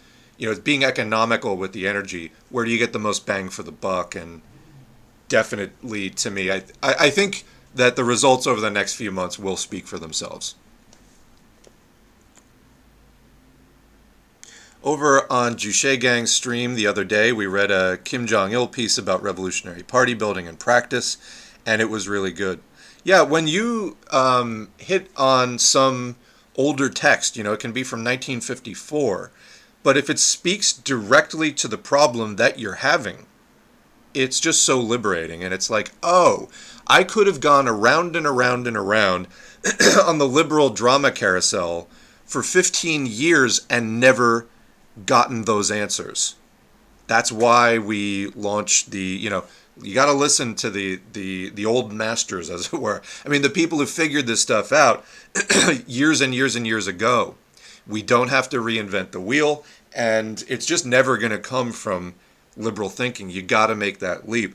This really is the stuff that the U.S. doesn't want you to know about because it can lead to actual solutions. But yeah, it's so liberating to just like, oh, that's the problem I've been having for the last 5 years, and this is the answer to it. I can't believe I didn't stumble onto this sooner. I love having that, yeah. Because then you're done. Then you're good. And you've moved forward into the realm of solutions. Deng Xiaoping came up with three worlds theory and attributed it to Mao. That is, I think the evidence is thin either way. I think you can make a case for that. I think we'll never really know conclusively. Again, I don't think it fucking matters because I don't care about Mao Zedong's. He may have turned shitty in the last 3 or 4 years. It doesn't negate whatever good stuff he did before that. I don't really care about that. And I haven't seen solid evidence one way or the other. I mean, yes, they went so big with it posthumously. It's suspicious, no doubt, but I don't know that we will definitively, conclusively know one way or the other. And as of right now, I don't really care. I'd like to just keep fighting the ideas. It's not about like, well, it wasn't Mao or it was Mao and whatever. I don't care. I don't care. So anyway. At my job, we're having another blitz of over 1,000 price changes to items. This is like the sixth time this has happened over the last year. Yeah, well, there may be major markdowns coming. The student loan pause ending is going to crush people too. Yeah, that's going to hurt consumer spending. And that was another thing somebody was saying. So if you are a creditor and people are paying you back, you don't want inflation because people are getting paid more, like wages. Well, so the capitalists are fighting wages going up. There was a video I was watching about that showed, for example, a sign outside of a Taco Bell, fast food place in the U.S. And they were hiring people at $15 an hour or like $19 for shift supervisors, and they couldn't find people because it's still not enough to get by right now. People don't want to work for that right now. And they're not being greedy. You just do the math. You can't live on that. And the corporations like Taco Bell, the employers, they would rather have their lobby be closed and not have customer service out there than to just pay people more. They could afford to pay people more, but they don't want to. So they're like, well, we'll just close our lobby and you can have a worse customer experience and just eat in your car instead. Well, that's really fucked up, and that's showing a very, very stubborn capitalist class right now, and clearly they need disciplining from an organized labor movement, except, oops, do we have an organized labor movement that is sufficiently organized and militant to give them that kind of discipline? We won't work. The old IWW, Industrial Workers of the World, Wobblies, people used to say it stood for I won't work. And the Wobblies would say, yeah, I won't work for capital. Fuck you. Give us what we want. When in a society that is based on the exchange of commodities, as bourgeois capitalist society is, workers, the only commodity we have to exchange is our labor. So when we withhold our labor, that's our one thing we can do, and it makes everything stop. It's powerful. Big Bill Haywood of the IWW, radical, revolutionary, anti-capitalist labor union, had some issues, split over anarchism, variety of things, also got raided by the U.S. government in a profound way. But was asked, is the IWW violent? He said, yes, we're extremely violent. Our main form of violence is putting our hands in our pockets and standing around. We won't work unless you give us what we want. And that was to build strength and conditions in the short term. Over the long term, they wanted to end capitalism, build a revolutionary movement. There were strategic errors there as far as not aligning with a party, to do that. That was, like I said, one of the splits that happened. But anyway, right now there is class struggle going on for sure is the point. But back on the point about inflation, deflation, and creditors. So when inflation is high, prices are high, people are generally getting paid more. In a sense, the money is, sort of worth less. Well, it's also easier to pay back loans because let's say the loan you took out for $10,000 10 years ago, that was in 10 years ago dollars, pre-inflation, when the money was, quote, worth more. And then when it becomes easier to pay that back, you see what I'm saying here. So that's another thing about not wanting inflation when the student loans start back up again, is they need to keep milking that interest and taking debtors for as much as they can. Price inflation compared to real wages is bad right now, yeah. The theory and practice of revolution? No, not by Patrick C. Hayes, by Enver Hoxha. It's the most recent audiobook I put up on the channel. It's right there at the top right now. I like the piece about the NEP, so that was Lenin's The Tax in Kind. That was also a footnote in the earlier one about, from Hoxha, can the Chinese Revolution be called a proletarian revolution? So read that. And again, when the live streaming schedule was taking over my week, I would not have had an hour and 40, the audiobook was an hour and 47 minutes. The actual time it takes to record, edit, upload one is probably 3 times that. So I would not have had those 6 hours to do, it was referenced in a footnote and I haven't done it on the channel yet. Let's do it. But I do now, and that's the beautiful thing about using the live streams more sparingly like this. They're good, I'll keep doing them, but more sparingly. Anyway, I like the piece about the new economic policy, NEP, and what you said about China just hanging out in capitalism indefinitely rather than transitioning to socialism. The NEP in the early Soviet Russia days was meant to be a short-term solution, the problems of pre-industrial society trying to modernize. Yeah, that's laid out pretty well, and we covered that criticism as well in some of the live streams. I want to say live stream 88 maybe, when we read about capitalism with Chinese characteristics. No one will deny China is allowing huge amounts of capitalism, but what exactly are the characteristics and the conditions under which it is doing so? Taking a look at that, did a number of things around live stream 90, if I recall correctly about that. And there was that exact thing. The NEP was over in less than a decade. The tax in kind, even shorter than that, as a specific NEP policy. And they were really just doing it because it was extremely war-torn, like you said, pre-industrial. Specifically, they needed to keep the proletariat, particularly in the more urban centers, in good condition. So they needed food and fuel. This meant grain and wood, which came from the agricultural sector of the economy, which was run by peasants.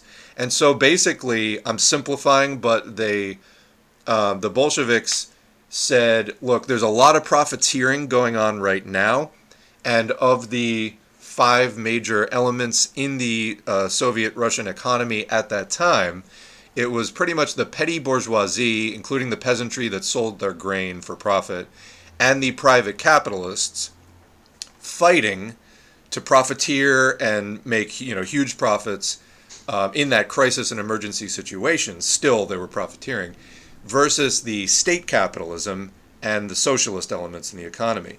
So the idea was they needed to get rid of the extreme profiteering and the price gouging because they needed that wood and grain. So also, to get the wood and grain that they needed, while cutting out the profiteering and steering the development of the petty bourgeois capitalism and the sort of regular, bigger scale private capitalism into state capitalism and eventually transformation into socialism. And Lenin laid out in there what constitutes state capitalism. Well, it's the capitalism that's tightly regulated with accounting and controls and all that kind of thing, versus the sort of free market, anybody do anything kind of thing.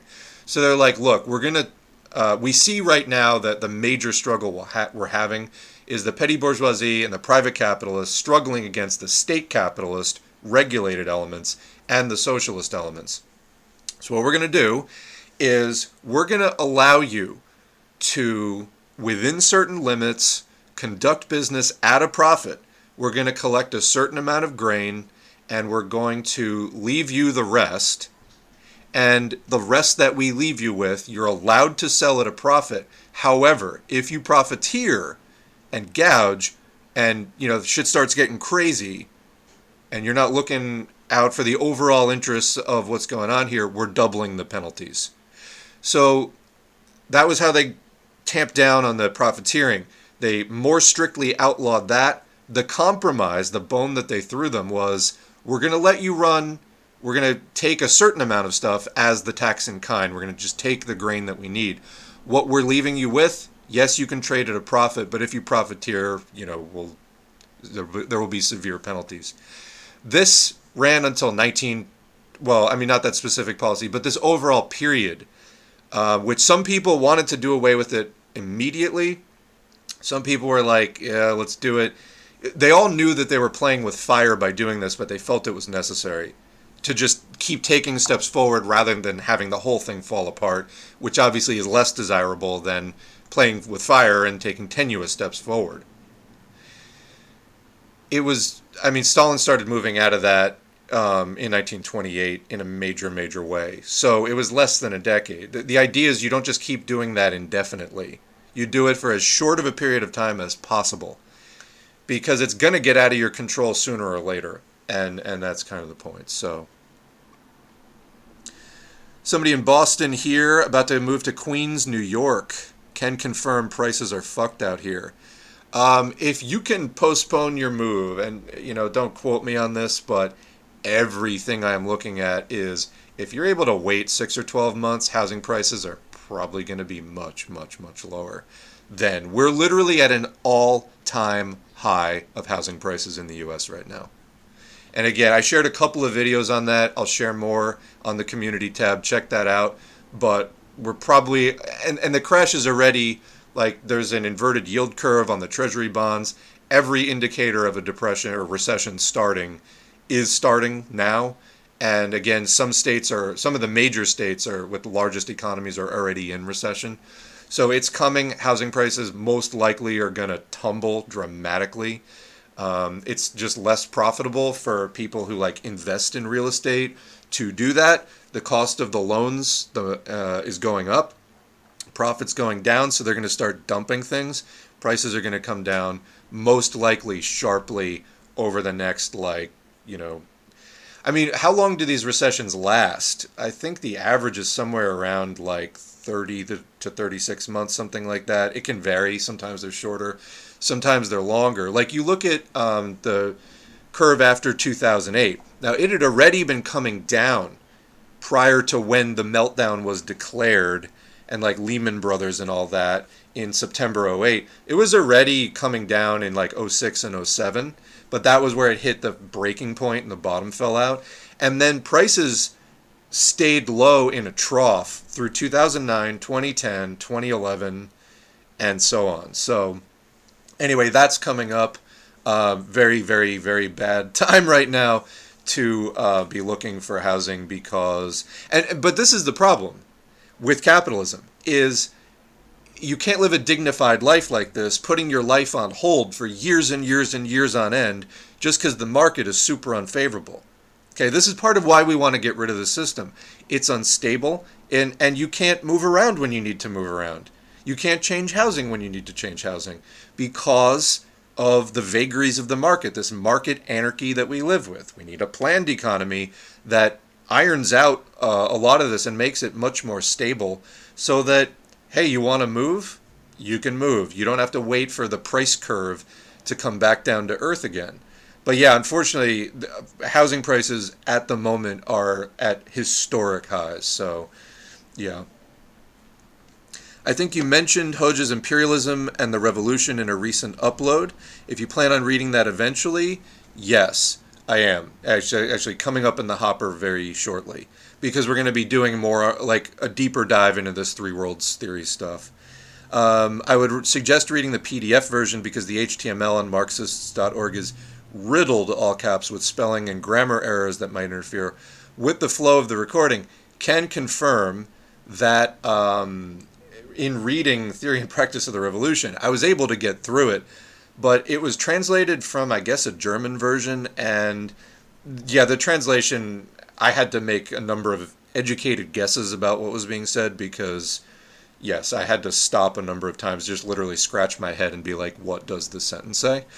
So yeah, thank you for that heads up. I will do that too. Want to point out also the November 8th publishing house has a number of high quality Hoxha PDFs if people want to get ahead and start reading more Hoxha. When we talk about anti-revisionist Marxism-Leninism, I think there's probably two sort of major camps of that. Hoxha of Albania holding up the anti-Khrushchev, anti-modern revisionist, sort of classic Marxism-Leninism, and then Marxism-Leninism Maoism, which also criticizes the modern revisionism of the USSR and also, post-Mao China. So, and there's some differences. Like Hoxha and the MLMs have some differences. However, you're in a pretty similar ballpark at that point. So that's probably a lot of what we'll be focusing on the channel from this point. That as well as the classics, which are common to all of it. We're going to be, Reform or Revolution we'll be doing soon. Other, more Lenin. You can never read too much Lenin. More Marx and Engels and so on. Yeah. I fear we're going to get another 2008 Hopi changey moment instead of getting agitation. Well, that is up to us, my friend. We got to push. I went out there with the Revolution 2030 concept, which is a hashtag I still use. We're only in 2023, but the thesis there, and this was, just sort of putting something out there to see what we can do, kind of. I think that the libertarians, as far as non-Democrat, non-Republican parties, libertarians, pushed hard during the 90s and 2000s, had a major household name moment with the Tea Party in 2010. In the 20-teens, SocDems really went out there, the sort of broad left generally, between, all the 2008 backlash, Occupy, Bernie Sanders, especially the Bernie Sanders campaign, big time. By 2020, again, it peaks with, the Bernie Sanders campaigns. And I was just throwing out there that I think if in the 2020s, Marxists, actual socialists, not the Bernie socialists, but actual Marxists, communists, Marxists, I think I just said Marxists, right? Hopefully that's clear. Push hard, that we might be able to have that kind of moment by 2030, but, hopefully more successfully. But that's the idea. It takes time before you sort of pierce into the popular consciousness and reach that sort of critical mass. I think it can be done, though. So let's push. Let's push. I was in several Occupy marches back then when it was active, but it ate itself. The media made us look like we didn't know what we were talking about. I think that was a combination of people didn't know what they were talking about. People were angry and had a vague sense that capitalism was to blame, but I don't think the broad left was very well educated at that point. And I think we've come a long way since then, and we need to keep going a long way as well from there. But yeah, I think Occupy made some crucial mistakes, such as refusing to form a platform. They said they didn't want to be a single issue organization. Great. Platforms, by definition, incorporate multiple topics. And then, Bernie Sanders wound up usurping it into the Democratic Party. That might not have happened, or you might have had some pushback on Bernie had Occupy sort of kept the ball in its court on that. So, yeah. People saying, Cornel West is Jimmy Dore-like. I mean, that whole steering committee of the Movement for People's Party, it's Dore, Chris Hedges, isn't Brianna Joy Gray on there? It's like all the usual suspects, and Cornel West. He said he would run for both People's Party and Greens. Yeah, that's my understanding is he has not left the People's Party, People's, quote, party, in quotes, behind. And yeah, I hope that the Greens reject that. That would be, you know, my personal participating in the Green primary process. That would be my, my vote. So, what are Stein's politics? I know she is into kind of like Wi-Fi and vaccine conspiracy theories, but she says that she's anti-imperialist. Well, so again, that the last Hoxha thing I put up speaks directly to this kind of thing of what Hoxha calls the pseudo-anti-imperialist theory of the three worlds. It's a dime a dozen right now. In fact, there was just there was a thread by @BidetMarksman talking about trying to quote denounce the Western left and you just don't understand. China has to build capitalism forever and whatever. And besides, you've benefited from Western imperialism. Okay, we had no choice about that, by the way.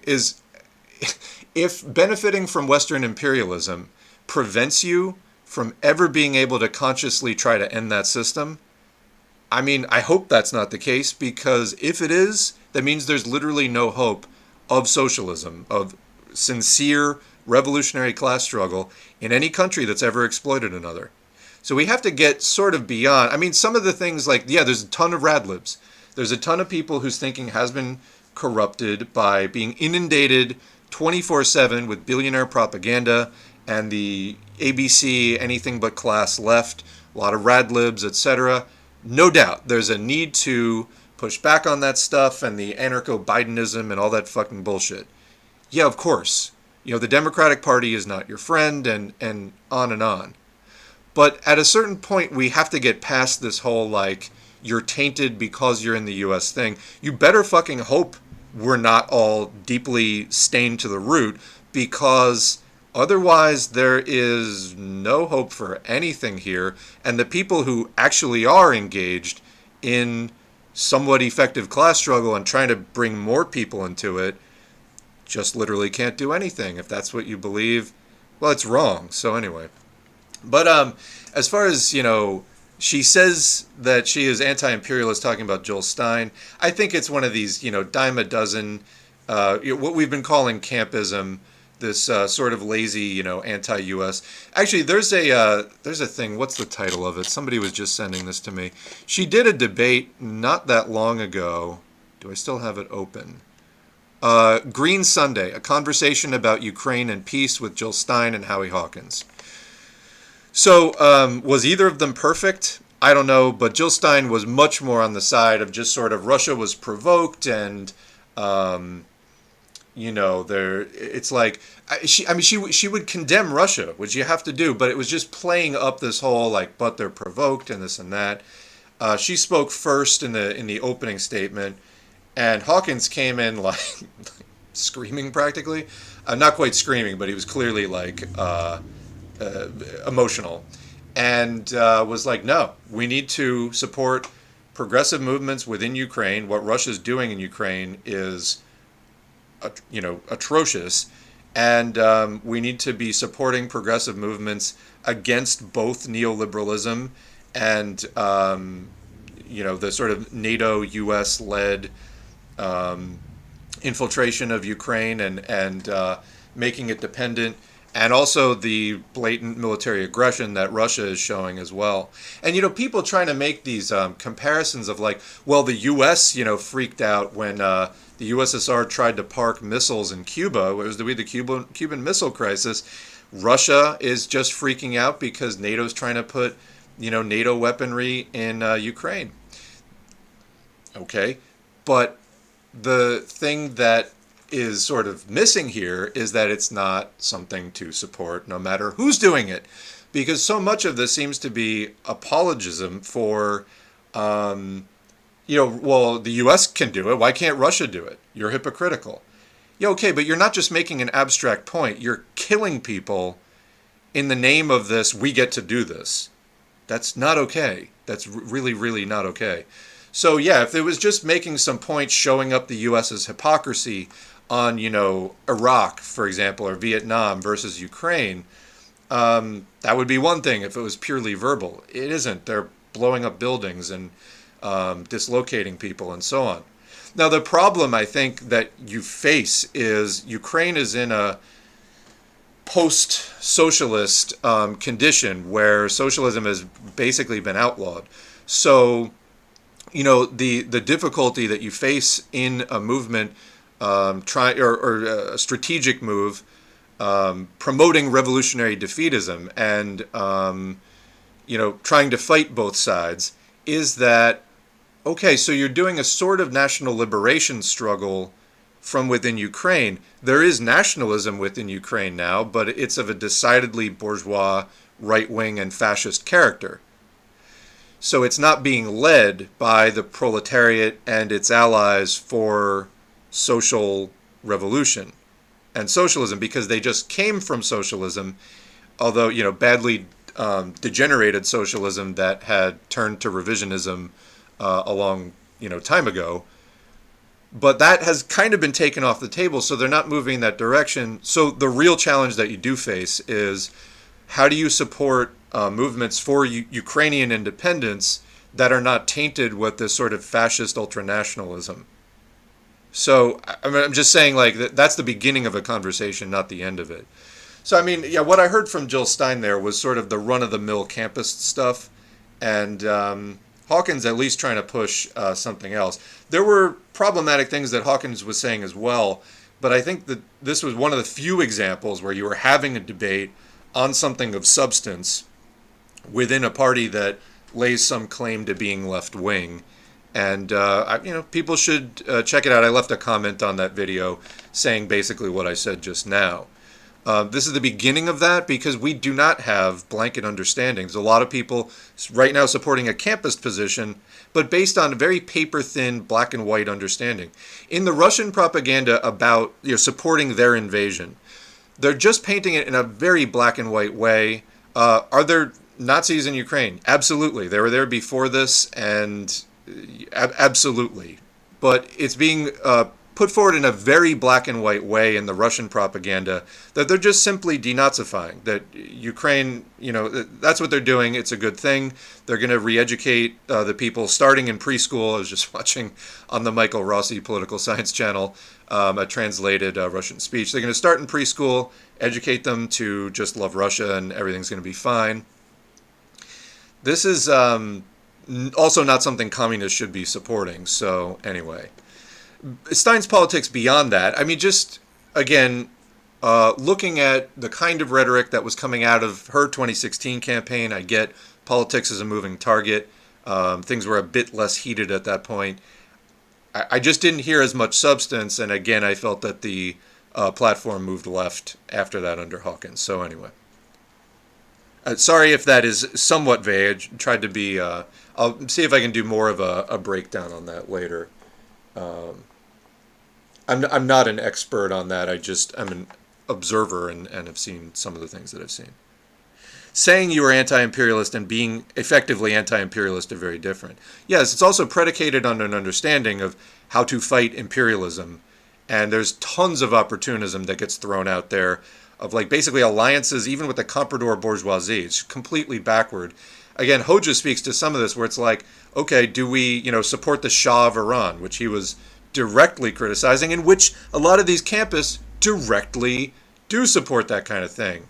So yeah, I highly recommend that for right now. I think we're at a critical point for people understanding that. The only benefit I can see from Cornel West's campaign is getting the Greens national funding by maybe getting past the 5% goalpost. Other than that, it's a grift. Yeah, the same thing was said about Ralph Nader. I think Ralph Nader was a better candidate, probably, or at least for the moment, in relation to the moment, probably a better candidate in relation to the sort of urgency of the moment at that time. I think we can do better than Cornel West. I really, really do. I think the need to build the party from within is also urgent, or, people are welcome to join it as well, but not just sort of, trying to occupy their ballot line without actually being in and of the party. Those are different things. But as far as, getting past the 5%, getting 5% of the vote, the same thing was said during the 2000 Ralph Nader campaign. It wasn't reached. I don't know if it'll ever be reached. I don't know if the way that they run the elections, I just don't know that that's a thing that's going to happen. And yes, it's true. You get more federal funding if you're in a party that gets 5% of the thing. I still think this is better built from the ground up. I'm not against the Greens or any party running a presidential candidate. I don't think it's a spoiler. I don't think anything like that. But I do think that the actual changes that we need to make, that's going to come from the ground up of building the party from the local and state level up. There's people who are like, oh, you shouldn't run in the presidential race because it's a spoiler. Yeah, I don't believe that at all. I don't believe that at all.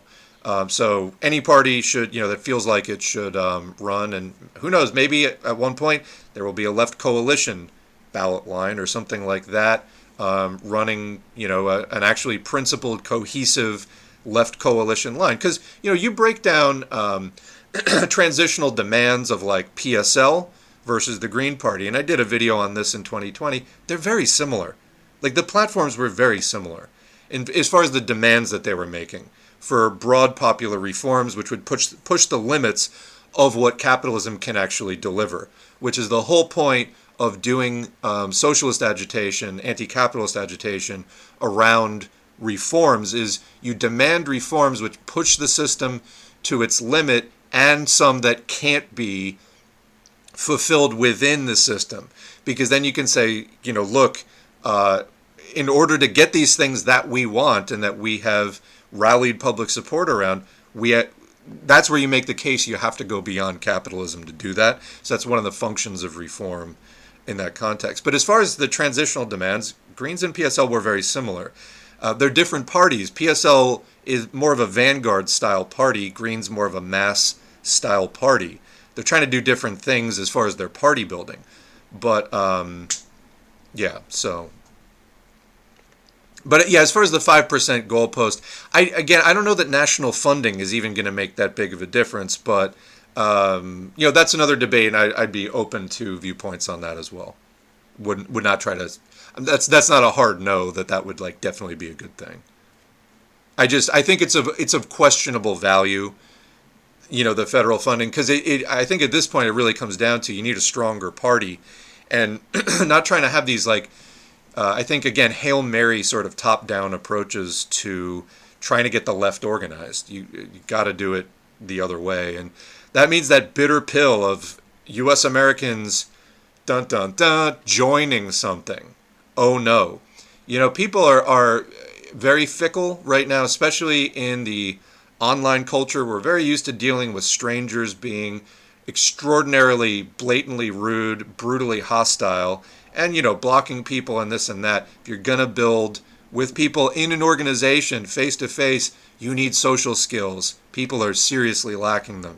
So, there's a lot of challenges, and I'm not saying that there's not, but I don't see a way around party building but to just suck it up, gain the social skills, learn some diplomacy.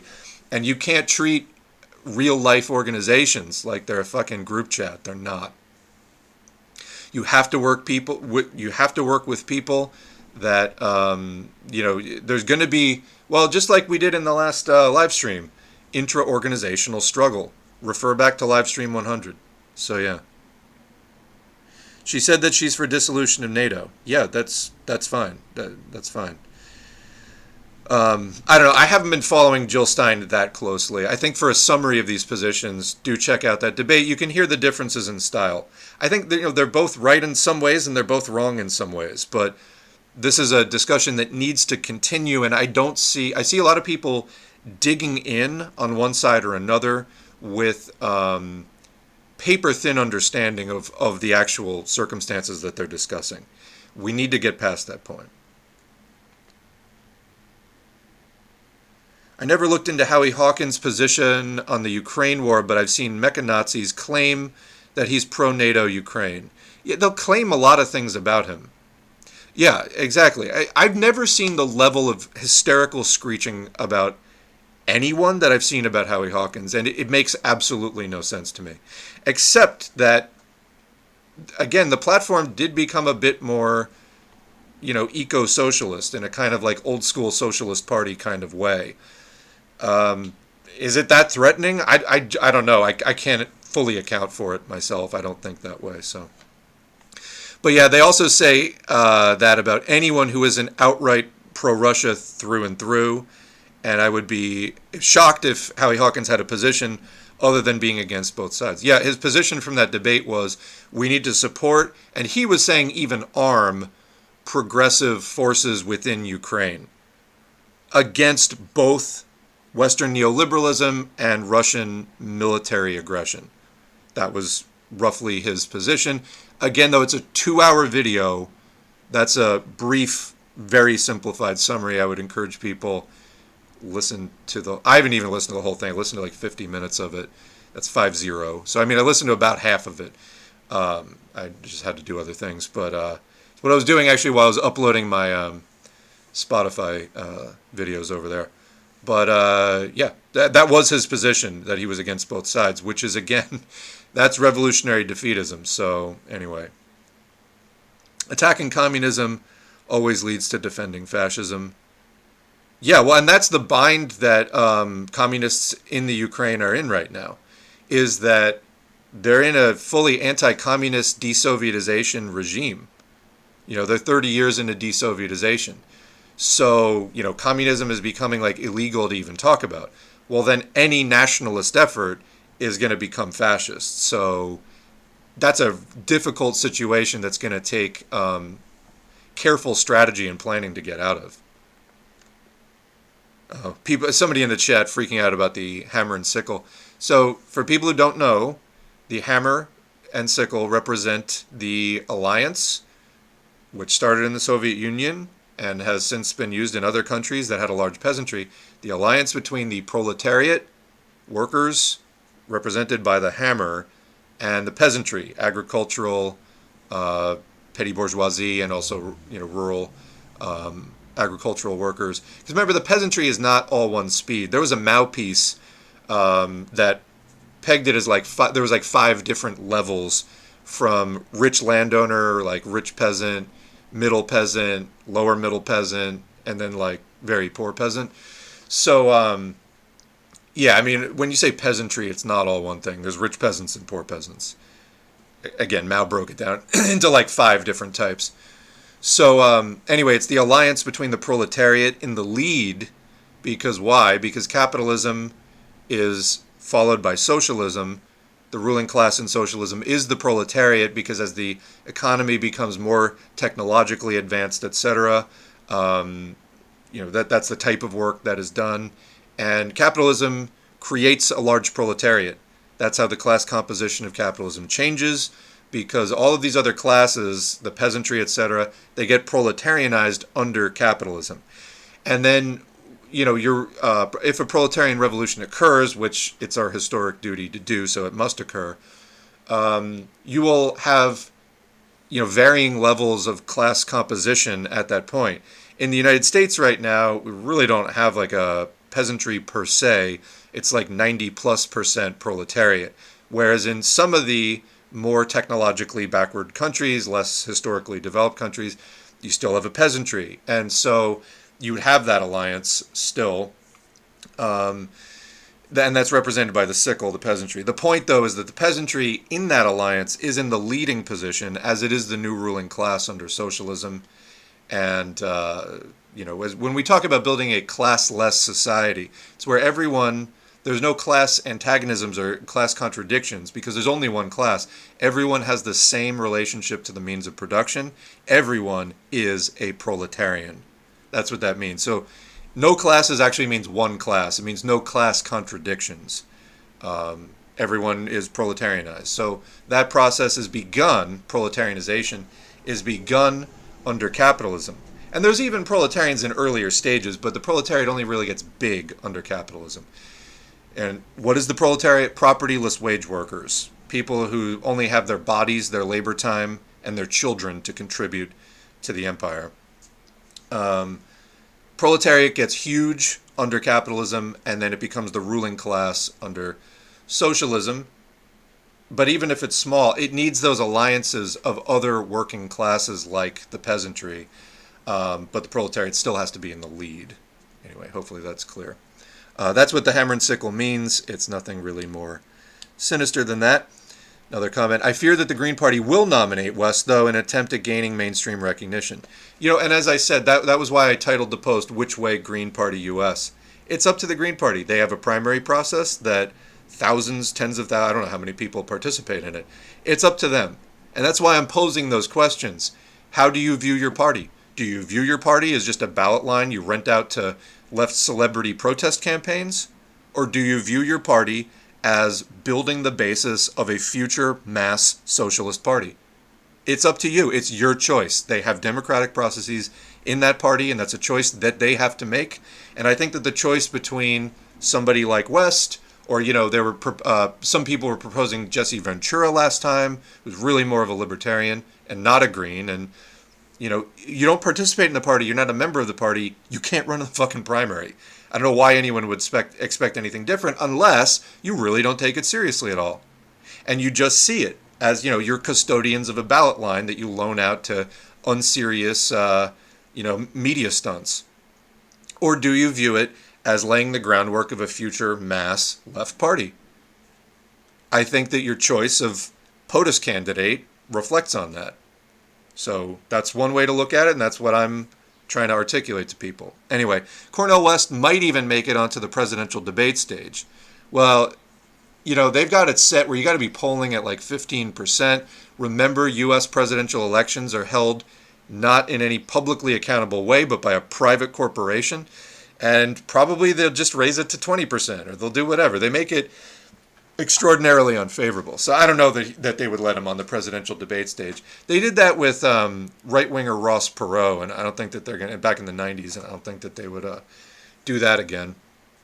And the Greens are not a disciplined enough party to realize that that's exactly why West is not an ally.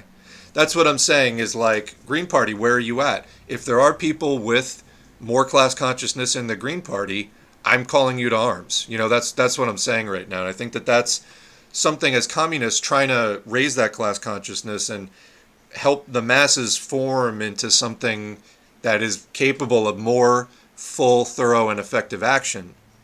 These are the kinds of things I think that we should encourage at this stage. Because like I said, if people won't even do this, I don't know what we're expecting that they will do.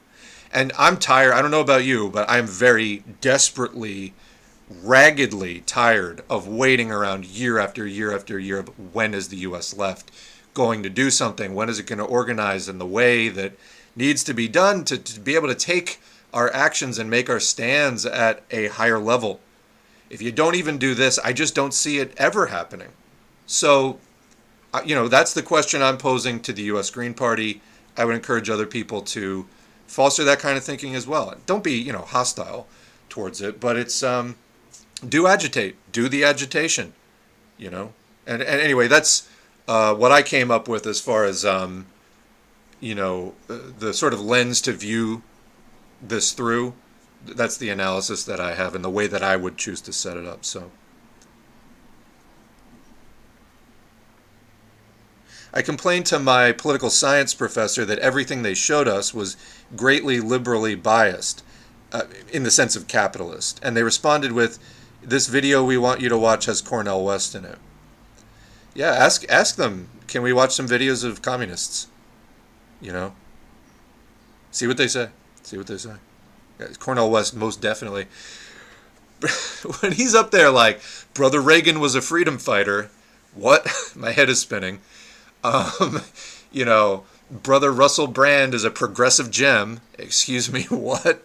But you can see the groundwork having been laid for this for years now. With the people, we did a video on Russell Brand when he was defending the Flu Trucks Klan, the fascist trucker convoy in Canada, which had direct ties. The people who organized that shit were part of the white nationalist Wexit movement out in the west of Canada. So yeah, like that's not that's not a progressive gem, to say the absolute least. Cornel West representing Greens, completely embarrassing any semblance of the quote old left. then we build an actual Marxist-Leninist party. So the thing about that, though, is Marxist-Leninist parties are vanguard parties.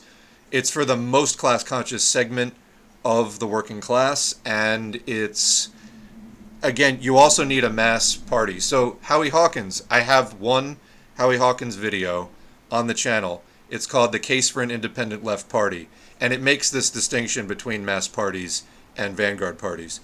Most people are just never going to join the vanguard party because most people, by definition, are not in the vanguard. It's a relative term. It means the most class-conscious portion of the working class. The masses are sort of everybody else. Less class consciousness. It's dialectical, it's a spectrum, it's a relative term. The point is you need both your vanguard party to be good and organizing the vanguard well, and you need your mass party to also be good and leading the masses in the right direction. So, yeah. This shit from Cornell West is a massive red flag, not the good kind. Yeah, not a socialist red flag. Not the red flag of labor. But yeah, sorry, the chat just jumped and I gotta scroll back up to catch up with it again. Alright, I lost a little bit of the chat, sorry.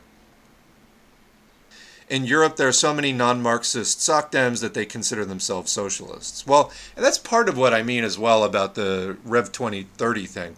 We have to push hard enough to delineate our position within the broader left from the rest. Enough said. So, yeah. Shakespeare's saying, I've seen their dumb posters back in Italy and Portugal. Yeah, like the SOCDEMs. They get away with calling themselves socialist when there aren't any actual socialists out there going, yeah, I'm not so sure about that. So, yeah. I say they mean non-Marxist because revisionist is not very selling, but they are revisionist or idealist. Recently, there was a power struggle within the Austrian Social Democratic Party, and somebody calling themselves a Marxist won. The other candidates were status quo and right-wing SOCDEM. All right, maybe some progress. Bernie Moment of Austria. Unfortunately, the Green Party in the UK, where I am, is a lot more right-wing, officially pro-NATO and EU. They don't mention socialism at all, etc. Yeah, I mean, you had the 2020 candidate in the U.S. running on an eco-socialism platform and using that, so, yeah.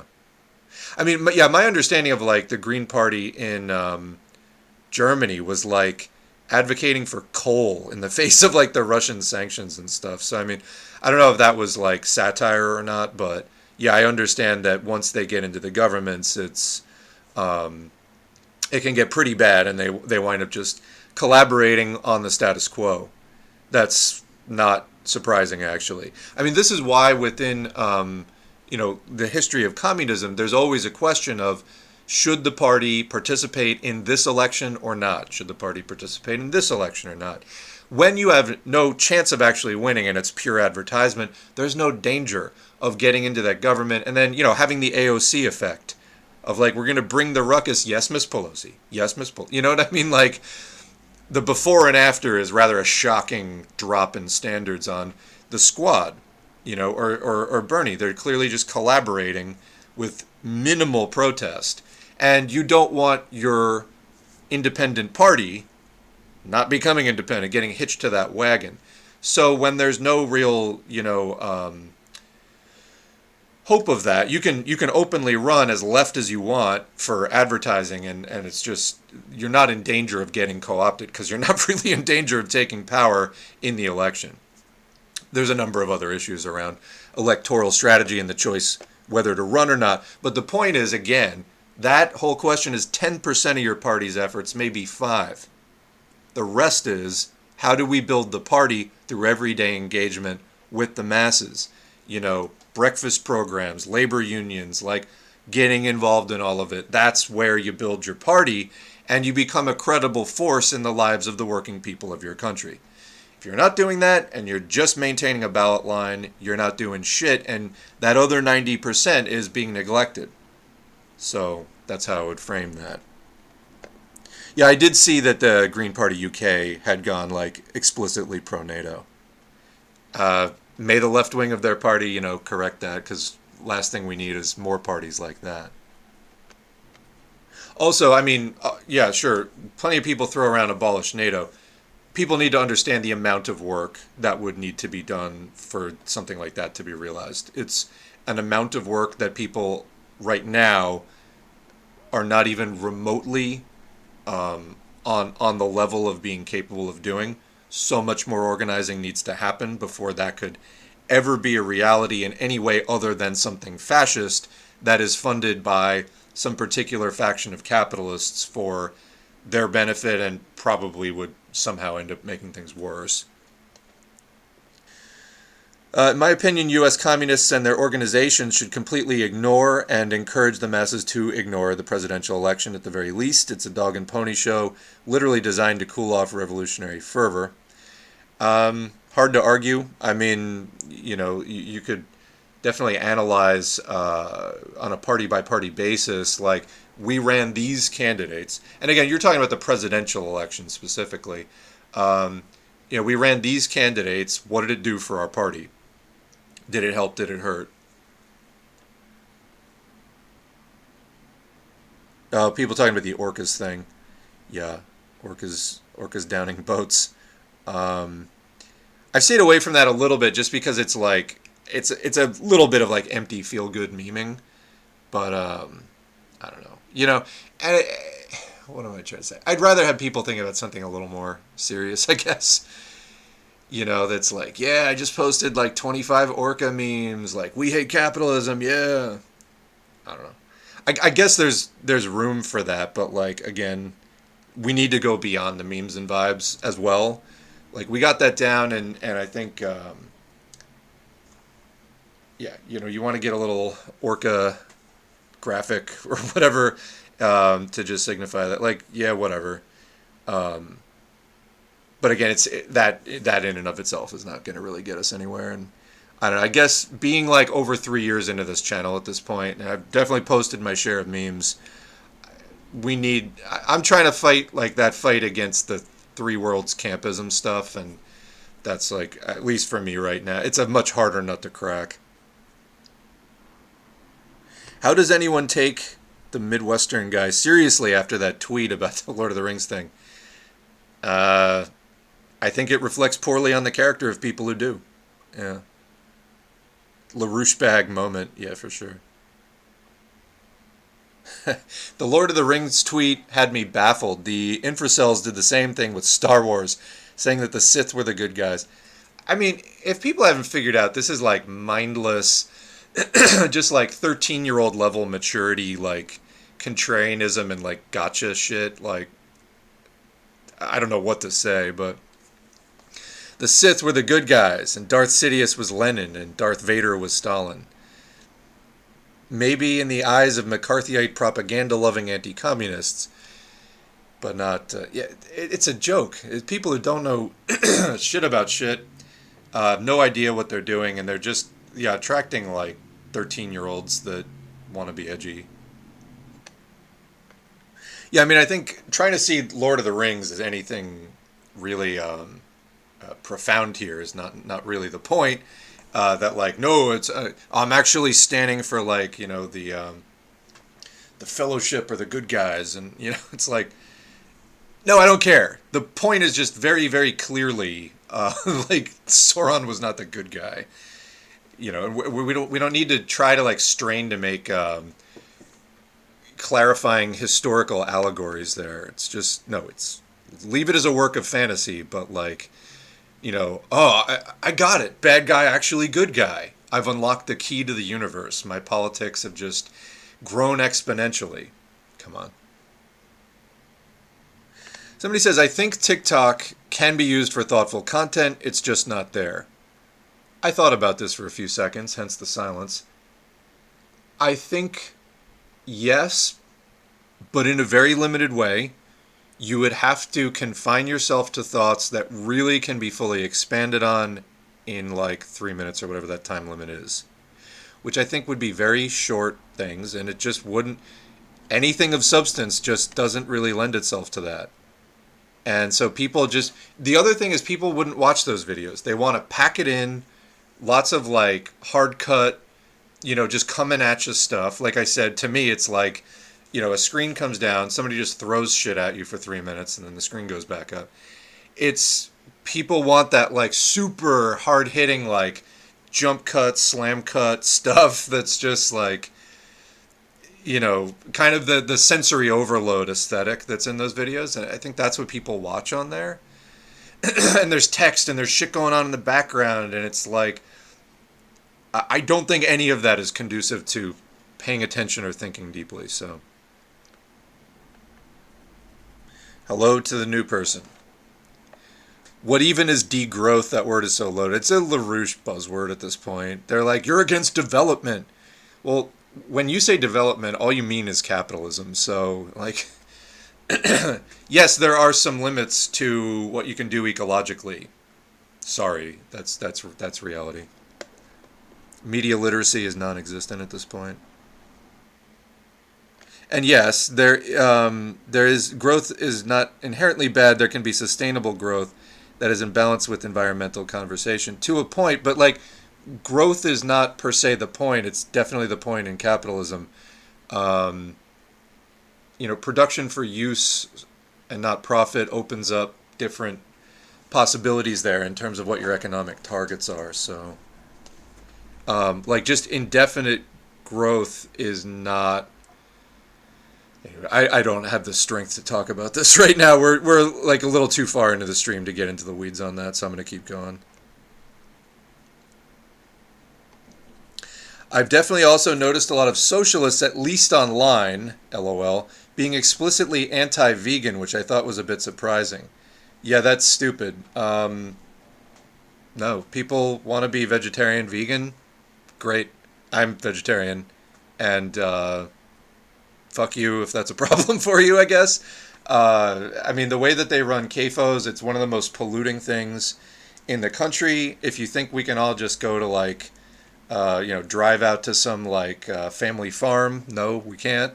And one of the things I think is more promising right now is the like lab-grown, vat-grown meat that they're just using like fermentation processes to grow. If that can stop people from eating animal, it's still probably healthier.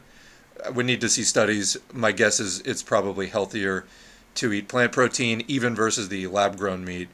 But if that stuff stops people from doing the kind of animal operations that we have used in the past and technologically will not have to do anymore, then I am all for it. At some point, it will get cheaper to have engineered milk that does not come from animals, but is grown by like biofermentation processes and whatever the hell they do. I've seen videos on it, but I forget all the specific details.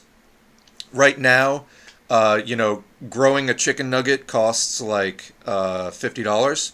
That price is just going to come down and down and down, though. At some point, it will be cheaper to make non-animal meat than it is. And for people who don't know what I'm talking about at all, this is like basically a cloned meat type of thing. There's a ton of videos out there on it if you want to watch it. But it will get cheaper to do that. And then the non-animal derived things will become better. So you can actually eat meat, but no animal died. Like it's based on some animal that got cloned, years ago. So originally there was like one animal involved, but they're no longer, having pigs who are intelligent and sensitive animals corralled in pens, chewing their tails off because they're so packed in. Horrific conditions. There's a reason why the ag-gag laws basically are set up to call journalists terrorists if they show the conditions going on in these things. They're completely unsupportable. So yeah, modern, the CAFO animal agriculture is disgusting. It's a stain on human decency. And if that's what it takes to get people to stop raising, animals in confinement and killing them for meat, is like the lab-grown stuff, all for it. And I do think it'll be cheaper at some point to do that than to raise the animals, and that goes for milk too, and for eggs. So fuck it. Yeah, you don't need, but you don't need it anyway. I've been vegetarian for over 20 years. The amount of meat you actually need to eat is zero. Okay? There's ways you can, there's like certain things you got to watch, like your B12 or whatever, but, maybe iron or something like that. But it's entirely possible. The point is, most people eat way, way, way, way more meat than they actually need. You can do with way, way less and probably get a lot of health benefits out of it too. Why anyone would be anti-vegan, anti-vegetarian is just crazy. If you're doing it from an informed basis where you know the fundamentals of nutrition, it's probably better for you. So, yeah. I got banned from our communism for making a joke. No jokes allowed in communism. Okay. Yeah, like I said, I got, anyway, I had my own experience there. Lasted about a week, so yeah.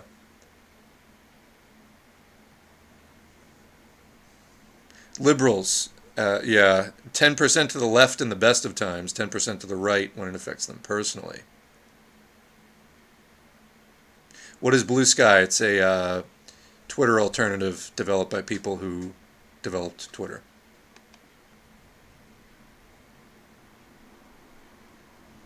I have many vegan communist friends. My actual nickname is Vegan Communist. Yeah, I agree. Midwestern gets angry at being seen as a patsoc. They kind of want it both ways, so I don't know. But I think that this goes back to, I didn't think of it until just this second because it's been a while and this isn't really at the forefront of my mind, but one of my thoughts, which I believe I expressed on the channel at the time, when Joe Sims of CPUSA wrote that article against Caleb Maupin, and I think I did something on this called that one where Caleb Maupin threatened to sue the CPUSA. Had a video about that. I mean, what the patsocs are saying isn't that dissimilar in some key ways from what CPUSA and even Joe Sims himself has historically said, as I believe I pointed out from a Joe Sims article. It's not necessarily that dissimilar. Obviously, people like Infracell take it to a very fascist extreme. Hinkle also posting the fucking Wolf of Wall Street shit on his account. There's nothing remotely, selling hedge funds. There's nothing remotely socialist about that. I think, Maupin ran a more sophisticated, having an actual background in Workers' World Party, he knew how to speak the language a bit more and run a somewhat more harder to decipher scam. Again, he just had the vocabulary down a bit better and could disguise the Larouchiism a bit better. But yeah, it was CPUSA, and Joe Sims himself had said some similar things.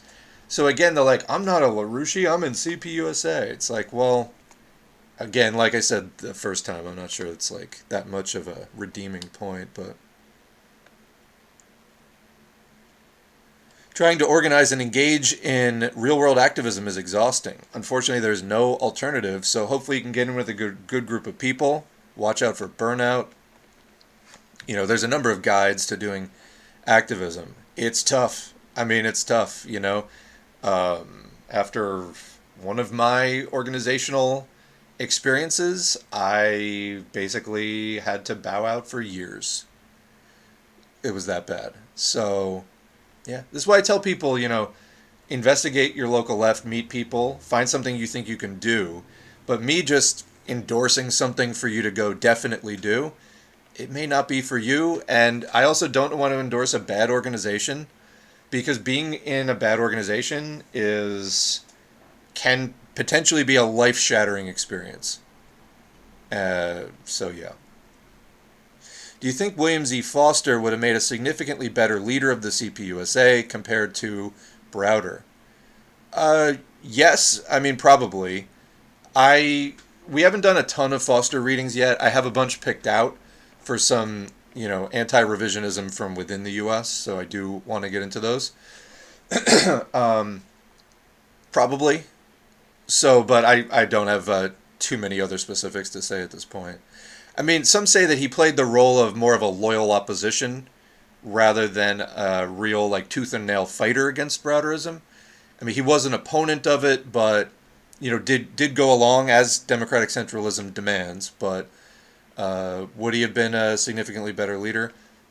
My current level of information says probably yes, but my current level of information is not that high. Nazballs is the correct term. The term patsoc is Nazi redwashing. I think that there is a bit of a... Not all the patsocs are built exactly the same, but... and Nazballs arguably was a more specific phenomenon in other countries, and so, it's a question of how specific you want to be. It is fascist, so I mean, fascist is a general term. Right deviation, as people are saying in the comments. I think Midwestern Marx noticed the growing MAGA communist shit and thought that maybe they could build their audience if they leaned more deeply into that without going full ham. Again, like I said in the beginning, there's still time to rein it in, denounce it, and start doing the right thing. I agree. That was kind of my same general vibe as well. Like, you had Maupin, you had Infracell, you had Hinkle. They all got cut down. Of course, you had Peter Coffin in there, too. He was just sort of a hanger-on, riding on the coattails. But now that, like, even Hinkle has been thoroughly denounced, there's, like, room for another new, fresh face in it. And, yeah, I think maybe he was like, oh, maybe I can get into that. It's a bad idea. Let me just tell you that now. It's a bad idea.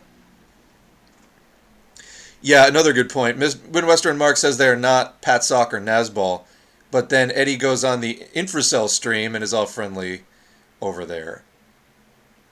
It's like, pick a side. This is a side picking situation for sure. Marxism today. Yeah, people are talking about good YouTube channels. I have a number linked from the S4A YouTube channel. Just go to the channels tab. There's some good stuff in the channels that I'm linking.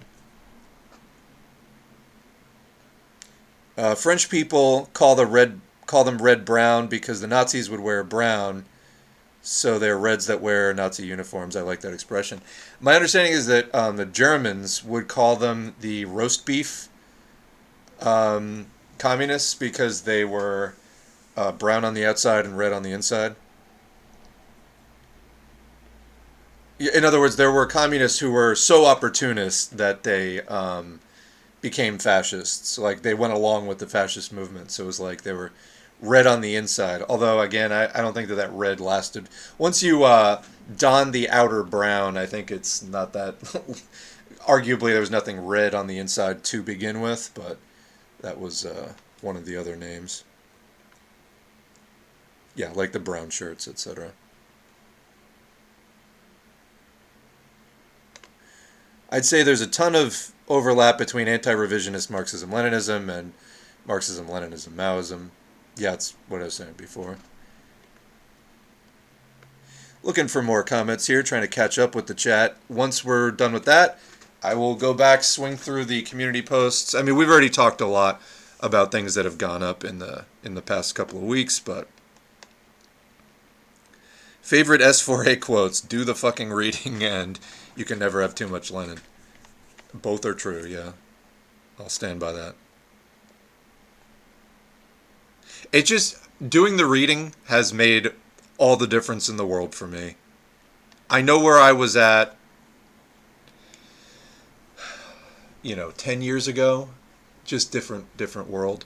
I had a lot of the same instincts that I have now. But now they're developed and a lot of the ideas and expressions are corrected. I have definitely engaged in massive opportunism way back, in the 2000s when libertarians were, throw a rock, hit 3 libertarians, especially in the anti-war movement, which was a big thing back then. I hated libertarians, but I did try to work with them. I tried to do the thing that I learned then doesn't work, will only get you pain. And that's why I've been telling people, as long as I've been doing this channel, not to do it in 2010 and on. don't think you can just work with the right-wingers and the libertarians and that, Rage Against the War Machine rally and all this kind of stuff. They're going to pull you right. You're not going to pull them left. And I know from first-hand experience that it's frustrating because we don't have a good left in this country. It has to be built up from virtually scratch. You got liberals, you got libertarians, then you got a handful of people out in that sort of green libertarian netherworld. Marxists? Hardly, especially in 2005, forget it. Hardly any.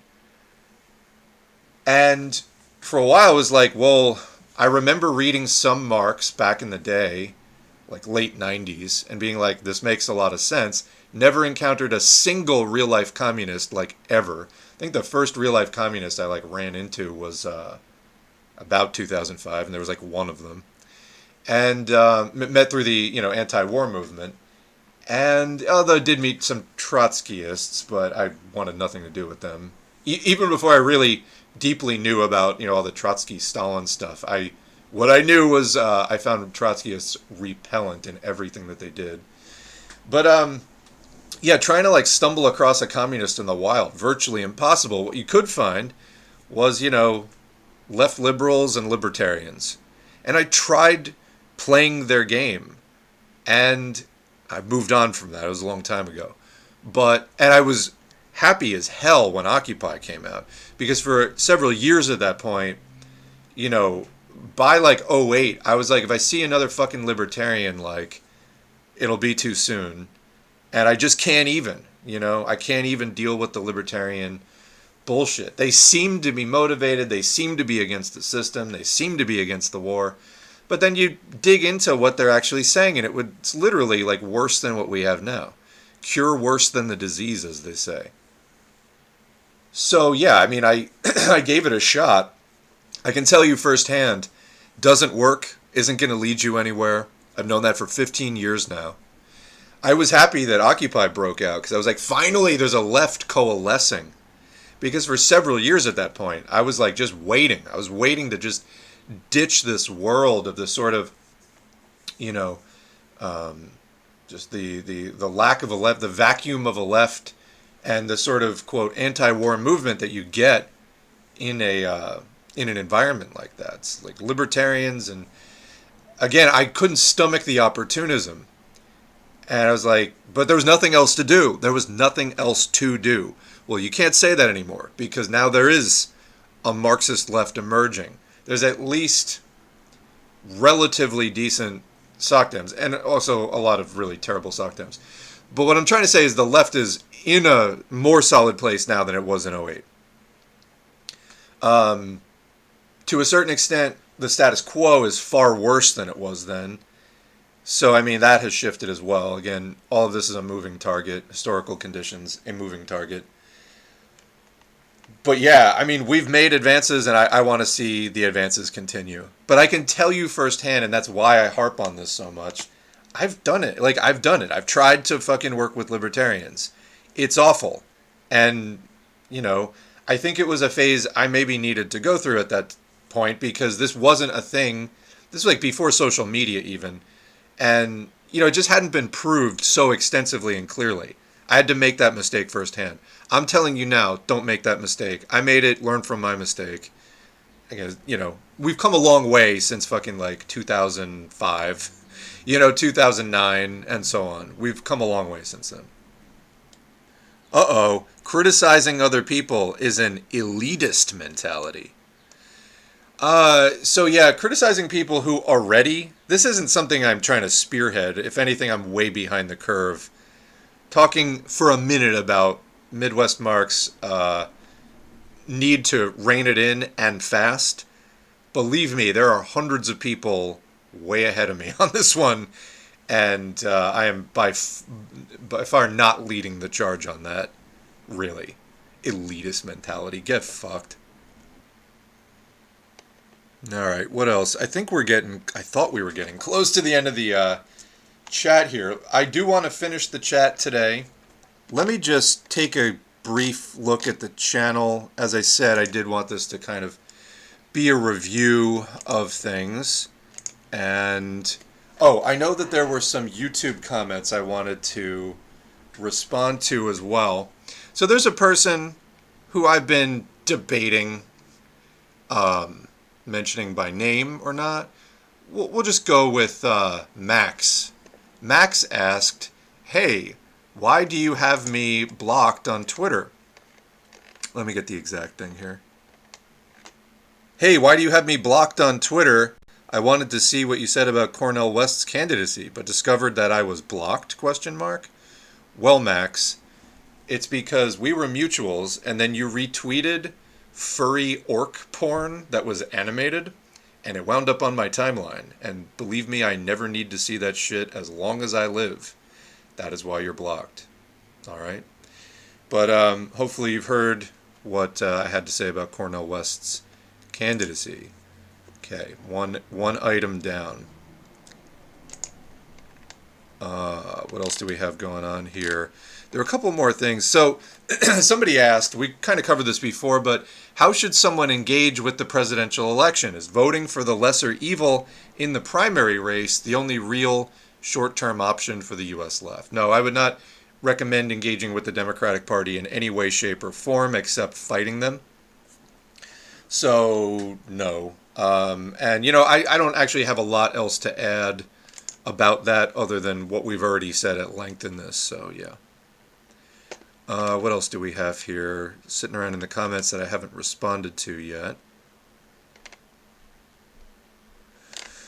Somebody said, a question, comrade. In one of your other videos, you said if you have a channel in you, like setting up a channel and making content like this, go for it.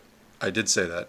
And I mean that. I still mean it. I am considering making a channel very similar to yours where I read Marxist texts and provide historical context. I would specifically read texts you haven't read yet. Well, I'm probably planning on getting them, so don't necessarily hold yourself to that standard. So as a means to get more theory out there for people, I would probably start out being quite derivative of your channel until I develop my own style. I don't want to step on your toes, though, so let me know if you're cool with this. Thank you for all you do. I mean, there's nothing wrong with that. I don't know that duplicating efforts indefinitely is like the best thing forever. You only need so many copies out there of the various texts. Other people may have other things that they can bring to it. So, I mean, yeah, that wouldn't offend me in the slightest if that was your question. But, yeah, I mean, just any time that you're entering an area, whether you're like writing a book or you're starting a band or you're starting a YouTube channel or like whatever you're doing, you're opening a business. Whenever you're entering some field, you look around at what other people are doing, what's already been done, what's been done really well, what's not been done that well that you think you might be able to do better, and what's not being done at all that you can see that maybe nobody else can see. And that's what's going to differentiate you as a channel. So it's like, I'm doing my thing. I don't really hold myself to the yardstick of other channels, except like, I'm not trying to copy anyone else's style. And I recommend don't try to copy anyone else's style. It's like, that can be sort of training wheels if you're like real new to stuff. And there will always be certain direct inspirations for doing anything. But, you know, find a few things that you like, try to build off of that, and then give it your own spin. The more naturally that comes to you, the easier that all of your efforts overall are going to be. I mean, you know, looking through some of the channels that I'm linked to on here, who do we have? Adresti is Revolt. So that's another channel. We're similar in that we both do audiobooks. She has a really different style, though. She just kind of goes with them rough and doesn't edit them down, but also does really long audiobooks like Woman and Socialism by Babel that I don't know how. I mean, that was dedication doing that one. Does a lot of audiobooks that are super long, and that the way that I'm trying to teach almost sort of lessons, it's not as conducive to necessarily. So there are similarities and differences, and I think I respect what she's doing over there. There's Bestie Marx that has had a popular Twitter account for a long time, is now making kind of video essays with well-edited video, which is not really a thing that I do. They're very popular and taking off. Good stuff there. There's some channels that have taken cues from me and inspiration from me. And I think that they're, one of them, Boilerplate Socialism, is doing sort of breakdown videos on topics, like explaining such and such communist concept in a 15-minute nutshell. I think that those kinds of videos are useful too. There's Finnish Bolshevik that has a long-standing channel back to like 2014. Also has like a sister channel, Marxist-Leninist Theory. And I mean, we're probably the most similar in terms of they don't upload as much as I do, but we both do audiobooks. And they had previously uploaded lots of computer-read audiobooks. And they're doing more human-read ones now. And, they also upload, I think, every 2 weeks, like some kind of a topical video. Not really like the live streaming, but, so there's similarities and differences is the point. There's Luna Oy, who does video essays as well as live streams. So there's similarities and differences. Politsturm, their English-speaking channel, they do, kind of topic-based videos, like a particular question, and they'll do a 20, 30-minute video answering that question, which is a lot what their website is like, too. Prolecult does sort of movie-quality videos of varying lengths, up to like 2 hours. Their video on fascism is like a 2-hour movie-quality documentary. So there's all kinds of different stuff. Actually linked to Status Quo, which is not Marxist. I give them a lot of credit for their independent journalism, though. They've covered COVID. They've covered the bomb train out in East Palestine. They've covered the Flint water crisis. Again, a bit more of not Marxist. I know that they just did a big Cornell West interview. I haven't had a chance to hear it yet. I don't know how sort of friendly they were to that. I think I'd probably be more critical than they would be on other things. I know Jordan Chariton, who runs that, considers himself a socialist, not a social democrat. Okay, I stand corrected, as I know I had referred to him that way in a video before. Not a Marxist-Leninist, and we're going to have different views on things. But again, I respect the independent journalism. I'd love to see more people doing the kind of actual journalistic outfit, hitting the streets, talking to people, getting interviews with people no one is talking to, so on and so on. Marxism Today also, and the Marxist Project, doing topical video essays like a couple times a month. So yeah, there's a lot of stuff out there. Just look at other channels doing stuff you like, that you might like to do. There's other things like channels doing things I like that is just not something I'd ever be able to do myself. It's just not really in my like wheelhouse of like skills. But like I don't really do scripted stuff.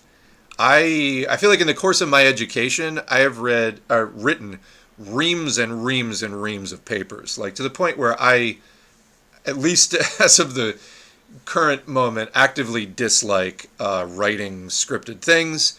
I like speaking extemporaneously like much, much better.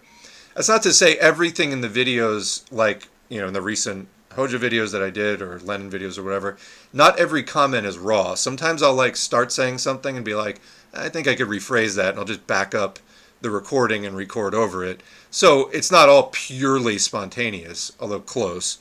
For me, it's just like a lot easier to speak, and I feel like I still get decent quality results doing that because I have practiced as a speaker.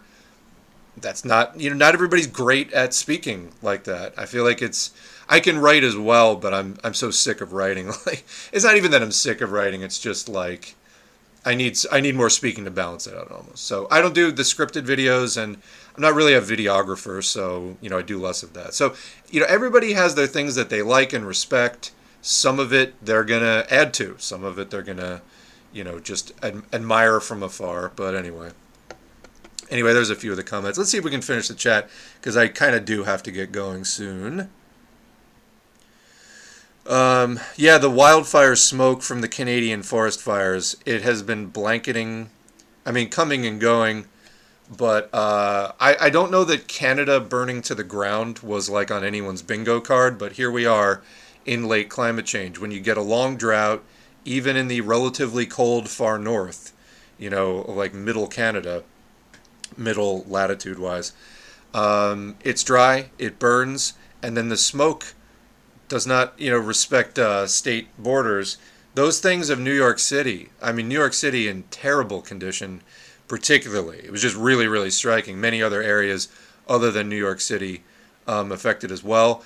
We've, of course, seen that in the West, like Pacific Northwest in particular, and in California from the wildfires, the sort of orange and red haze. I mean, time to build some Corsi Rosenthal boxes, DIY air filters. I had a community post about that a while ago.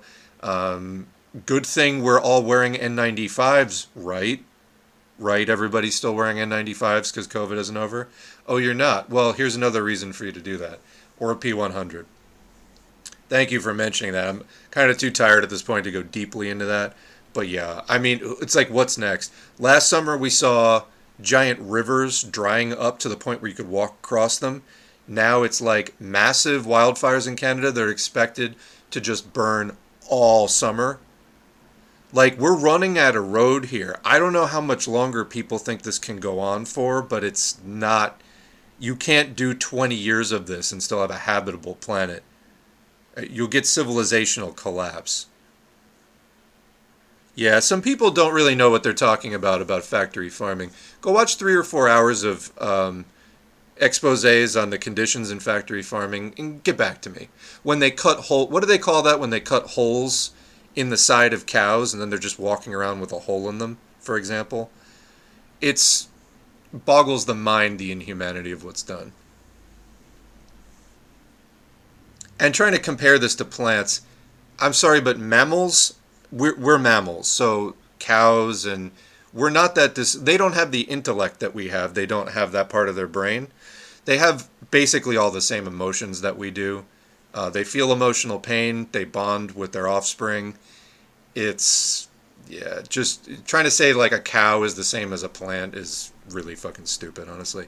But hey, you're the same guy that was saying AI is alive. So I think that you have like a really skewed view about what life is about in the first place. So that would be my take. All right. All right, we're getting down to the end there. Let's find a few points to close on here for today's office hours.